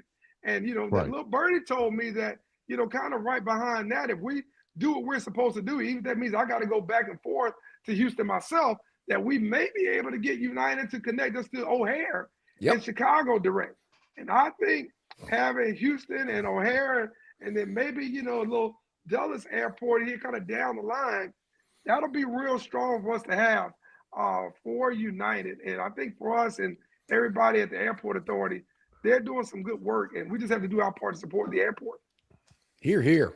There you go. Mayor Stephen Reed, you put your voice to the test with us today. I know that may be his second cup of tea and honey to try to get through. We are definitely appreciative. Barry, before we let him go, you mentioned something about the Cowboys on the show yesterday. We need to make sure the mayor knows what's going on with his team. I got a little text about that, Barry. Go ahead and give it to me. They're trying. They're trying to give the exclusive tag to George Pickens because they don't want him to go anywhere for another year. You got to keep him just to give Dak another weapon to work with the Cowboys offense. Hey, listen, we need that. We got a new defensive coordinator coming in. So listen, I hope we get Pickens franchise, and we're looking at the combine coming up. And we get one of those Ohio State guys, maybe even one who used to be at University of Alabama. To kind of hold us down on that back end. We gave him a lot of points last year, Barry. So we're looking at that, and hopefully Jerry doesn't fumble this away at the goal line, like which tends to happen sometimes. The closer we get to the drafts these days, we've seen that happen. That's for sure. Montgomery Mayor Stephen Reed, always a pleasure. Much respect for being so transparent and open with the constituency. Hey, thank you, Barry. Thanks, I really appreciate you guys. Keep up the great work. And listen, let's bring it home from Birmingham to MA and Catholic girls. Let's make sure we bring some hardware back to the city of Montgomery. I love it. You got it, Mayor. We'll do it for you. Thank you. Thank you, sir. Mayor Stephen Reed joining us here today. I always appreciate his visits on the program. Always tells it like it is, and we appreciate his being up front with us on just about every issue that we bring up. Yeah, big basketball, Barry. The Catholic girls, the MA boys. MA won their game yesterday at ASU against a team that my boys tell me was maybe the best team in the field. And so not to look ahead, but they had a big win yesterday. So they're heading up to Birmingham for the second year in a row. They're the defending state champs. They're trying to go back to back. Yeah, Charles Henderson Lady Trojans, they advance to the Final Four in 5A. They defeated St. Paul's yesterday. It's exciting times, and I tell you, it's a great venue to have it at as well, I think. So more to come in just a moment, including the Phantom's Daily Dog. Time for the Daily Dog. As we roll on with Longshore and McKnight in association with Yellowhammer News, presented by Bud Light. The Destin Connection Seafood Market at 3750 Norman Bridge Road in Montgomery has the freshest seafood direct from the Gulf of America. I'm talking red snapper and grouper, all sizes of Gulf shrimp, jumbo lump crab meat and crab claws, Louisiana Bay oysters, and New Bedford scallops. They are a full-service seafood market and kitchen serving po' boys, dinners, and sandwiches. You know, many well-known restaurants in the river region purchase their seafood from the Destin Connection because they know it's the absolute best. Call ahead and your order will be ready for pickup. The Destin Connection Seafood Market, 3750 Norman Bridge Road. Call 288-4272. That's 288-4272. In sports, if you think joy only happens after you win, think again. Look at the world's most successful athletes like Serena Williams, Brooks Koepka, and Alex Morgan. They don't spend all their days grinding away. They take time to enjoy themselves, like getting together with friends over a Michelob Ultra, because they know that happiness is the key to winning, and that joy is the whole game, not just the end game. Michelob Ultra. 95 calories, 2.6 grams of carbs. It's only worth it if you enjoy it. Enjoy responsibly. AB Michelob Ultra Light Beer, St. Louis, Missouri. Marguerite's Exquisite Jewelry is Central Alabama's best-known jewelry store. Their location at 8163 Vaughn Road in Peppertree is conveniently located adjacent to Chappie's Deli. At Marguerite's, they have every jewelry item imaginable because they make it. They really make it. From rings, necklaces, bracelets, earrings, and much, much more. Marguerite's can also repair, clean, and rework any jewelry item that you want to bring back to life. Whether you're on a budget or have no budget at all, Marguerite's has all types of jewelry for everyone. Go by and see them today or call 270-0074. Okay, welcome back in, everybody. 28 minutes past the hour here on this Wednesday show. A lot happening. Wow, had an announcement of a birth C.J. Duncan, the father of a baby girl, Love and it. really happy for him. He'll Yeah. join us next week. You can certainly understand that. Well, what, John and Barry? Not today. Ain't happening. Get that. Yeah, that's exactly right. Had the mayor of Montgomery on, talked about a lot of things. Couldn't get to everything. No. Dennis Mitchell, we didn't get a chance to ask the mayor about getting Tom Khan's AEW wrestling to come to Garrett Coliseum. Although, if we had had enough time, we probably still wouldn't. Sure. But anyway. Barry, I believe some of the basketball's being played out there at Garrett Coliseum. Yeah. People have complained because, it used to be further south and everything. I don't have a problem with Garrett Coliseum. Now, like I know Mobile, Charles Henderson boys down in Troy, they fell to LaFleur down in Mobile, from down in Mobile at Garrett Coliseum. And, the Mobile people were complaining about having to come all the way up and all that. And maybe so, but, Come on.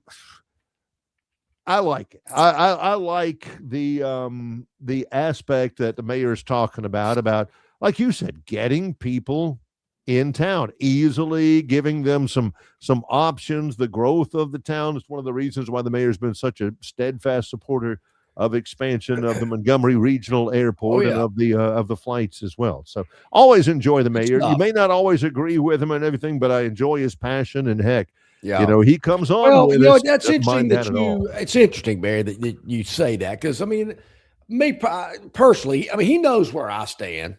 He knows my political thoughts and where I lean. I know his thoughts and where he leans, but well, we can all come together and look, he's the mayor. I'm not here to fight him. I'm trying to make the city in which I've lived for 62 years the best it can be. I know there's some bumps in the road. I know there's times when, maybe some things happen that you don't like. I agree. Yeah. But am I going to sit there and whine and cry and take my ball and go home?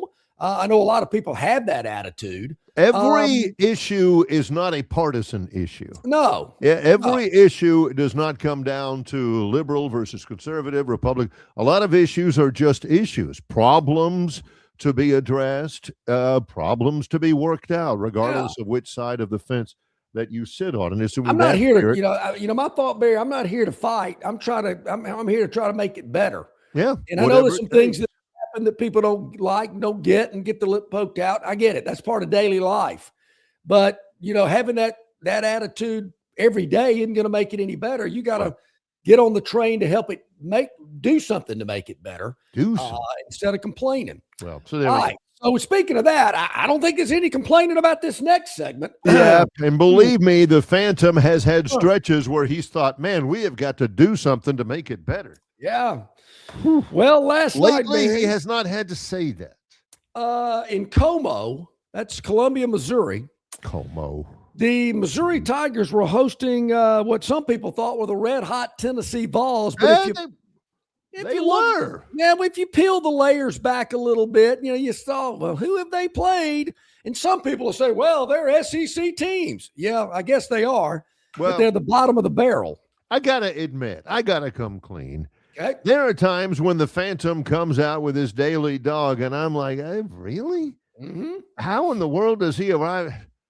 Out of all of the things, he picks this one, and invariably the next morning I'm like, how in the world did he pull that off again? Yeah, it's amazing. Tennessee coming in after a big win against their in-state rival on the road, quick turnaround, had to fly to Como, and look who's coming up next. That was kind of how we laid it out for you yesterday. Virtually anything that you looked at would have said, Tennessee's better than Missouri. Yeah. Tennessee, Tennessee is good.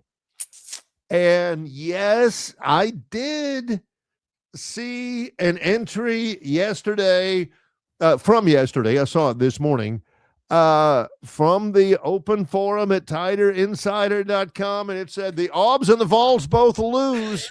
It's a pretty good night. Tennessee goes in. Notre Dame got beat too, if I'm not mistaken. What was the number? 3.5? 4.5. 4.5. Didn't matter. It didn't matter at all. Missouri wins that game in Como, 73-60. 8-69. Tennessee was playing like they were in a coma. I'm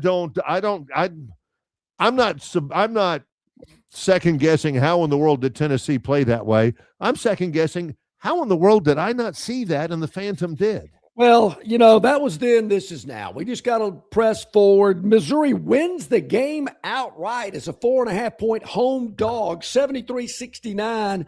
Missouri comes out on top, another winning ticket with the Phantom's daily dog. So let's look at today. Wait a minute. There's no luxuriating in it. Nah, there's no. You're not doing the wash tub or raising the roof or anything. You just calmly mentioned, hey, another cover for the Phantom and move forward. Got to move on. Right. It's what have you done for me lately? And tonight, Barry, we've got an early game on the SEC Network. 6 p.m. is the tip time where the Georgia Bulldogs are heading into Nashville, where Vanderbilt, once again, playing at home. They lost at home last time out against Tennessee. We just referenced that. Right. They're taking on the Georgia Bulldogs, who are 7-7 in the league, 19-8 overall. A win for Georgia would get them at 20, which the NCAA kind of looks at as a threshold for inclusion. So if for no other reason, that makes it a big game for the Dogs. It does, on the road. Plus, you don't have to look at that hideous gray floor in Athens. It's awful. So they're taking on Vanderbilt, 8-6 in the league, 21-6 overall. But if you look at Georgia lately, the Dogs on a little 2-game winning streak. They won at Kentucky. They beat Texas. So they're on a little roll here coming into tonight's game. You look at Vanderbilt. There again, they played at home on Saturday. They play it again today. Vanderbilt has lost 2 in a row. Where Georgia's on a little winning streak. Vandy's on a little losing streak. Yeah. And they're laying 9.5? What? I don't get it. What is going on here? So, okay, Vanderbilt's desperate for a win. I understand. Maybe, as you mentioned, trying to get to that 20-win mark. Georgia needing a win as well. Again, Georgia made it to the NCAA tournament last year when they were 8-10 in the league. But as has been pointed out, John, last year's SEC basketball was the best league I've ever seen ever in the history of basketball. So and they had 14 teams make the NCAA tournament last year from the SEC. It's not as tough this year. The quad 1 wins aren't as plentiful.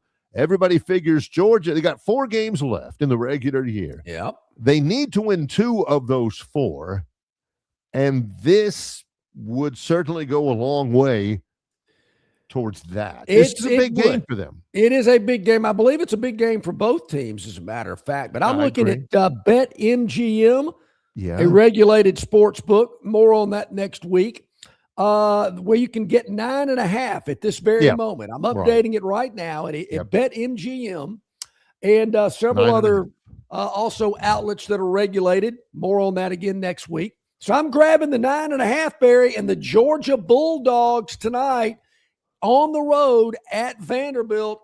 Okay, Georgia might not win the game. No big deal. But they're not getting beat by more than 9.5.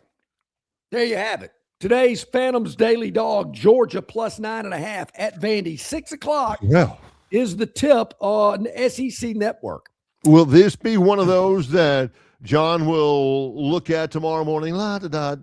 He talks to himself before we go, what is this? Geez, what is what am I getting this pop up?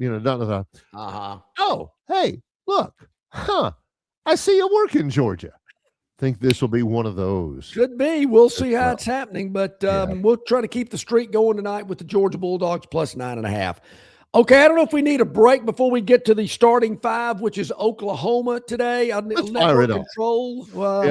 Let's fire it off. Let's Just do it. Do we go to a break or do we go to Oklahoma? What are we doing here? Let me see. Well, let's go to a break.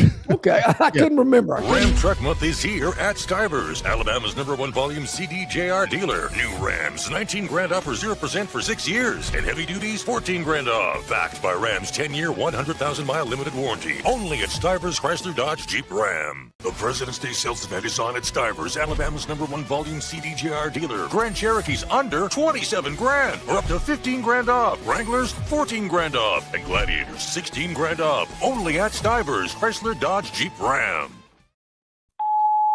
Hey, bro, weirdest thing is happening at the game. This guy sitting next to me says, "You're our good luck charm." Every time I crack a Bud Light, we score a touchdown. Now his entire family wants to buy me Bud Lights. I think I'm some kind of a football prophet. Talk soon. The team needs me. Anything for Bud Light, the official beer sponsor of the NFL. Stock up today. Enjoy responsibly. Copyright 2025 Anheuser-Busch Bud Light Beer, St. Louis, Missouri. Known by avid golfers as one of the most beautiful and challenging stops on the Robert Trent Jones Golf Trail, Cambrian Ridge in Greenville lies just 40 miles from Montgomery. It is well worth the ride for any golfer looking for 27 holes of jaw-dropping golf. The greens have been redesigned to accommodate the higher green speeds associated with their installation of the latest generation of ultra-dwarf Bermuda grass.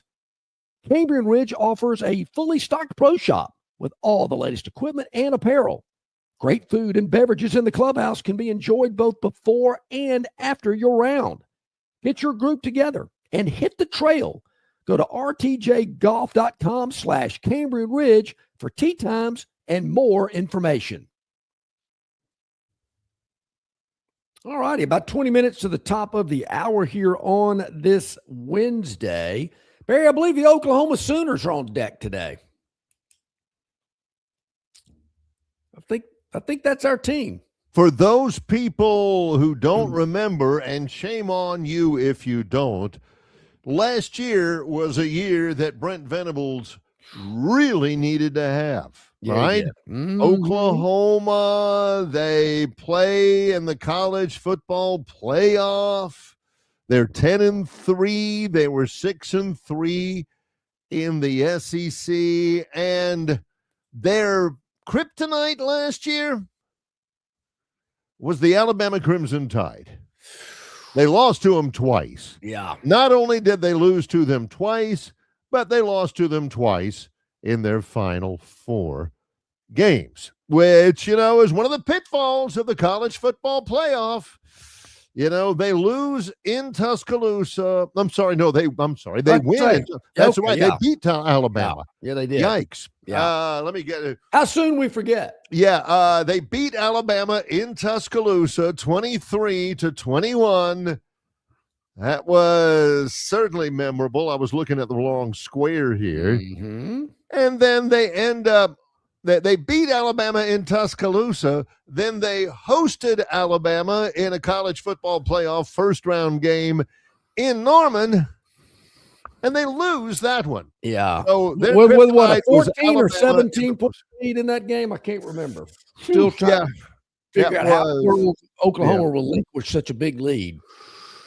And Alabama ended up winning it 34-24 to end the season. But still, they split against Alabama. Only 3 losses all year for Oklahoma. They lose to Texas, they lose to Ole Miss, and they lose to Alabama in the postseason. Yeah, their 3 losses were to 3 pretty good teams. One of them, of course, went deep into the college football playoff.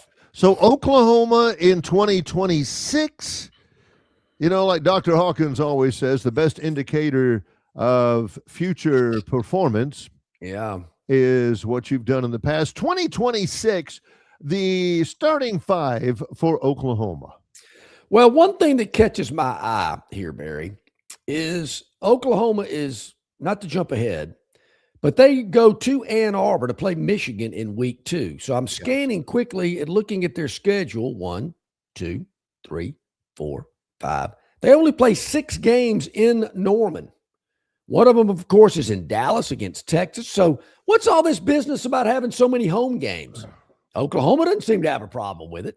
Their first 5, they are the only school in the SEC, I think, that only plays 2 of their first 5 games at home. Yeah.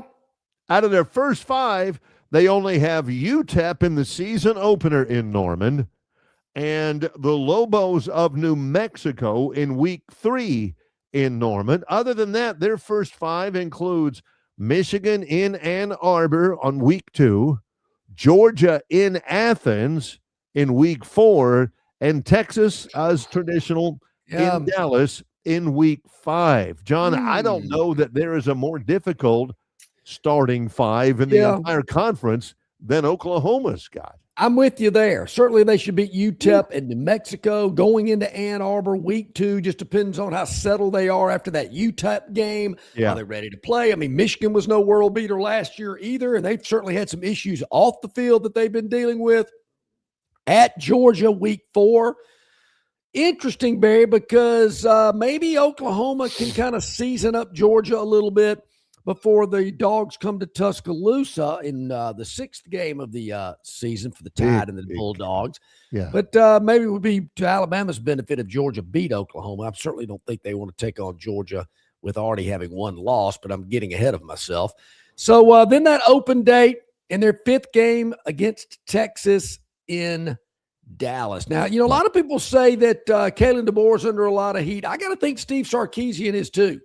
He's got to deliver. He's got to make the playoff. He's got to get something going. They got a lot happening in Austin. I'm not sure he's delivered as they wanted them to so far. More on them a little bit later in our starting 5 rotation, but Texas, it seems like since Sark has been there, has been much ballyhooed by the media. Oh, they're going to win the SEC. Oh, they're going to win the college football playoff. And they have been good, but they haven't brought home the hardware yet. So, that's going to be one of the great starting 5 games in the entire league is when they take on Texas in the Cotton Bowl. Boy. A lot of times that game hasn't been close recently. And You're right.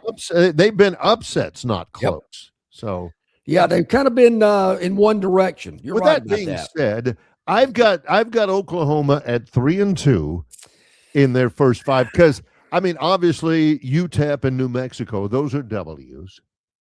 But number one, they've got to win one of those other 3, Michigan, Georgia, or Texas. That's rough. I'm just trying to think the best chance that they have of winning that 3rd game would be Texas, and that's week 5. I've got them at 3-2.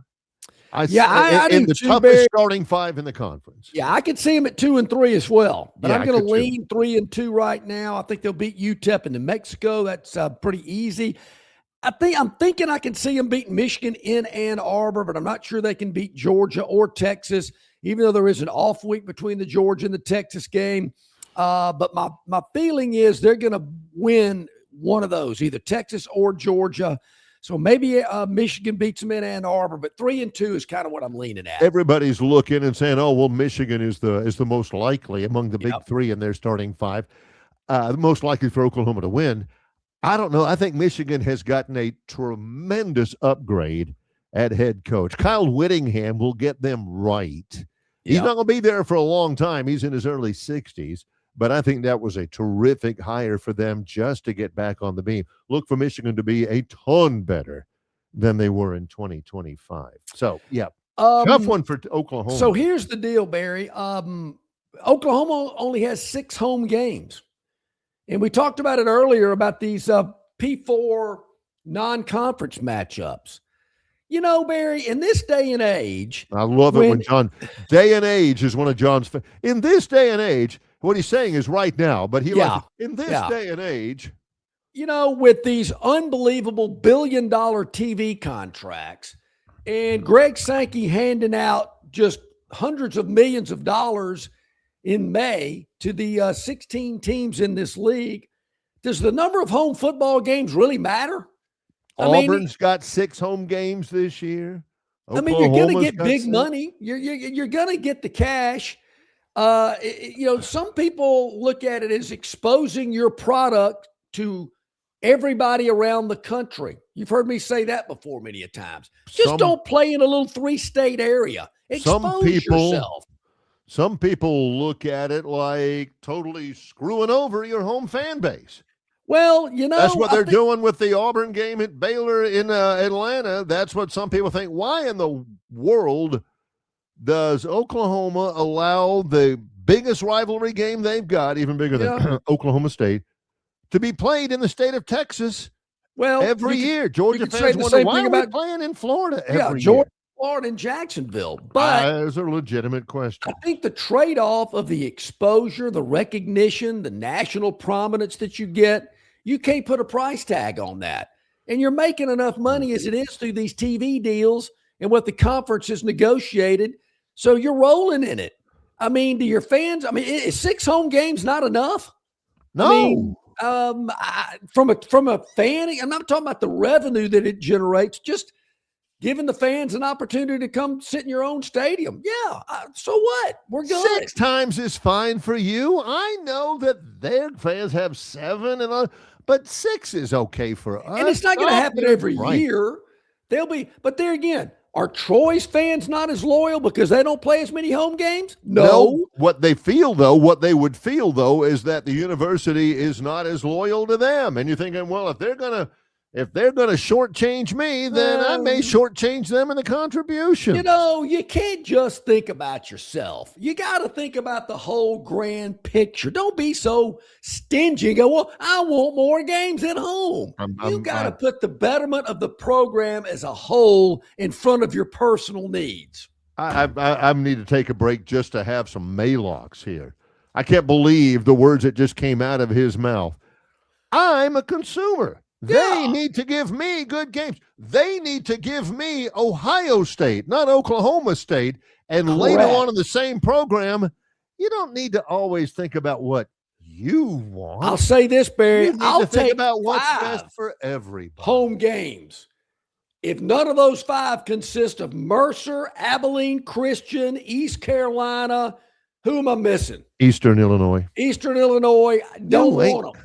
I'll take 5 great games at home and not have those crap games. So he can watch them on TV in his own living room. Well, I'll probably schmooze my way into somebody's box, at least for one of those games. He ain't doing it. He ain't paying for it. More to come in a moment, including our Gurn Jr. Victoryland 777 Topic Wheel. It's Longshore and McKnight in association with Yellowhammer News, presented by Bud Light. Ram Truck Month is here at Stivers, Alabama's #1 volume CDJR dealer. New Rams, 19 grand off or 0% for 6 years. And heavy duties, 14 grand off. Backed by Ram's 10-year, 100,000-mile limited warranty. Only at Stivers Chrysler Dodge Jeep Ram. The President's Day sales event is on at Stivers, Alabama's #1 volume CDJR dealer. Grand Cherokees under 27 grand or up to 15 grand off. Wranglers, 14 grand off. And Gladiators, 16 grand off. Only at Stivers Chrysler Dodge Jeep Ram. Love is in the air, and so is your chance to win during Victoryland Casino's BMW and 25K giveaway.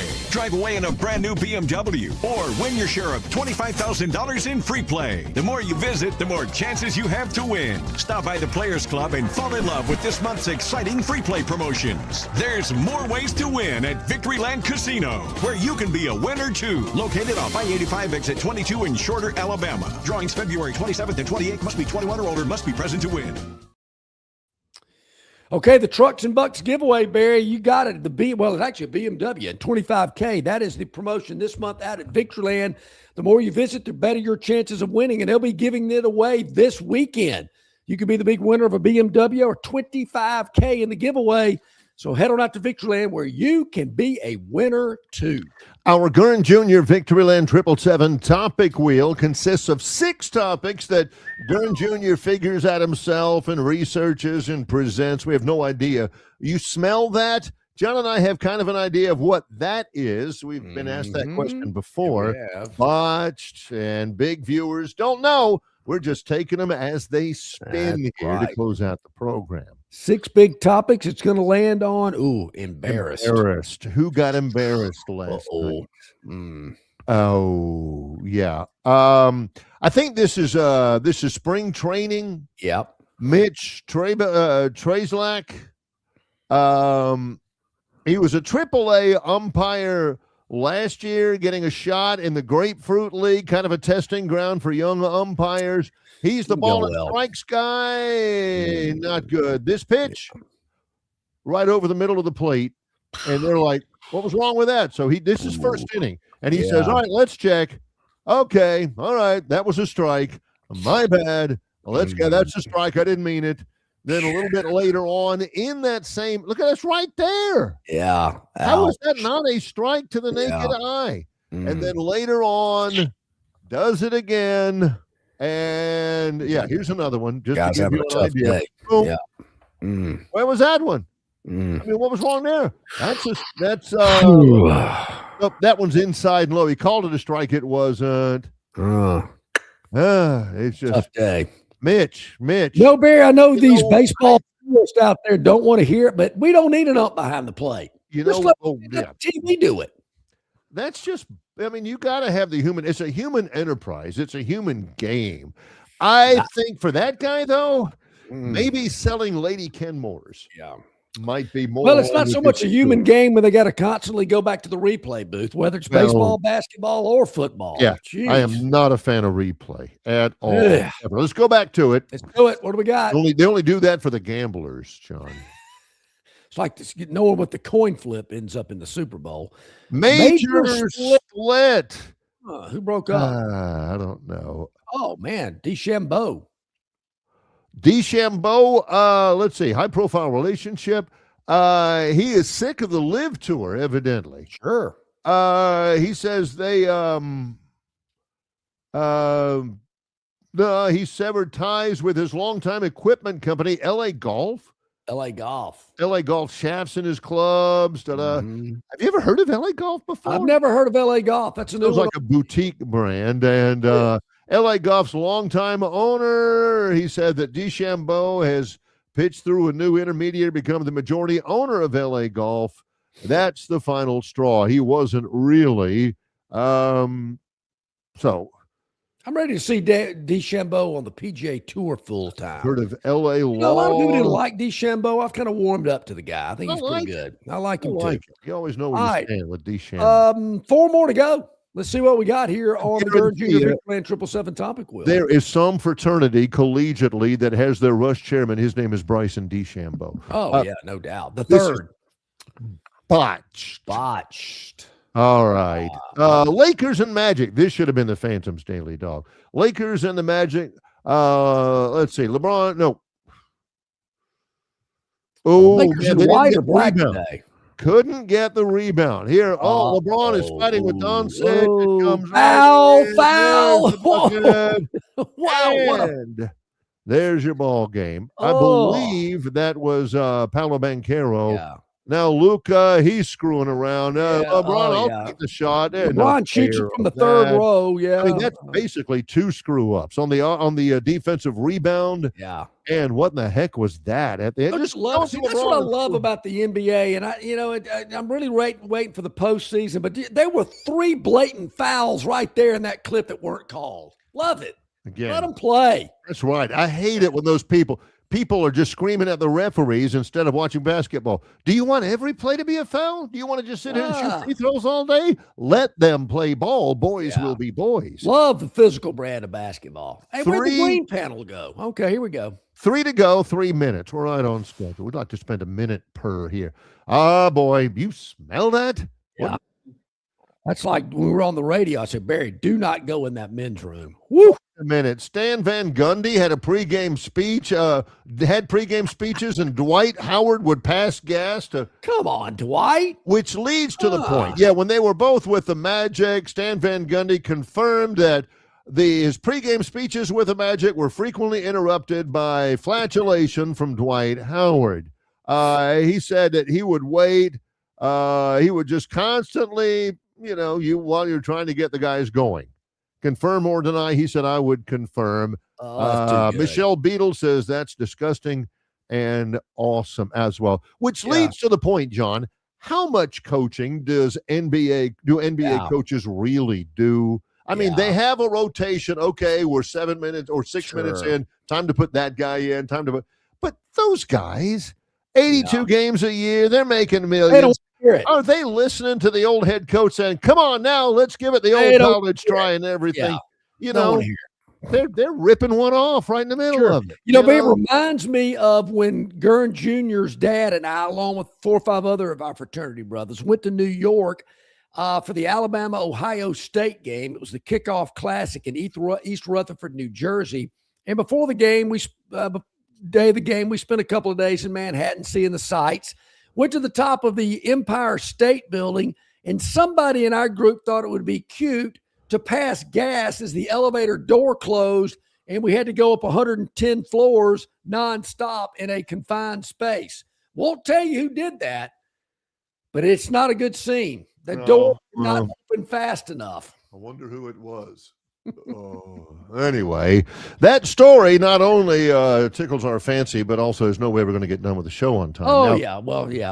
Market setting. Market setting. You got to set the market here. What does the market dictate here? That's what the Dukes did, didn't it? A market setting deal for Tyler Linderbaum. And of course, the question of the moment now is, who's Tyler Linderbaum? Okay, now we got that out of the way. Tyler Linderbaum is the center. How much do centers make? Well, it's about to be more because of Tyler Linderbaum. Creed Humphrey for the Chiefs is the league's highest paid center. Yeah. Linderbaum could be the highest paid center after this. He'd like to stay with the Ravens and Could be. I don't know that guy. That's a new Tyler Linderbaum. Wasn't familiar with old Tyler. All right, last one. Here we go. Let's spin it to make it official on the Gurn Jr. Victoryland 777 topic wheel. Where you I got to get out on time because I've got to judge a speech competition at. Well, good for you. Well, if you need to slide out, I'll try to get. No, I'm good. I'm good. Okay, I just got to work. Well, certainly, we're talking about this very program. Olympics. Okay. 26 million viewers for the hockey game. I would just about guarantee that the vast majority are Canadians. It's the most watched sporting event on record in U.S. history with a start time before 9 a.m. Eastern time. How about that? And boy, it was a great scene as the president introduced the men's hockey team at the State of the Union last night. Even the Democrats stood up, which they didn't stand up enough last night. Don't get it. But anyway, they did stand up for that. Well, that was a good moment. Well, it was a good moment when the Phantom once again hit on his daily dog. That comes up tomorrow, along with a visit from Jason Caldwell, AuburnUndercover.com, also Rodney Orr Tider, Insider.com. And Bart Heisch after the Mississippi State-Alabama battle tonight. I got a chance to hang with Bart on Saturday down in Mobile. Great guy. It's Longshore and McKnight in association with Yellowhammer News, presented by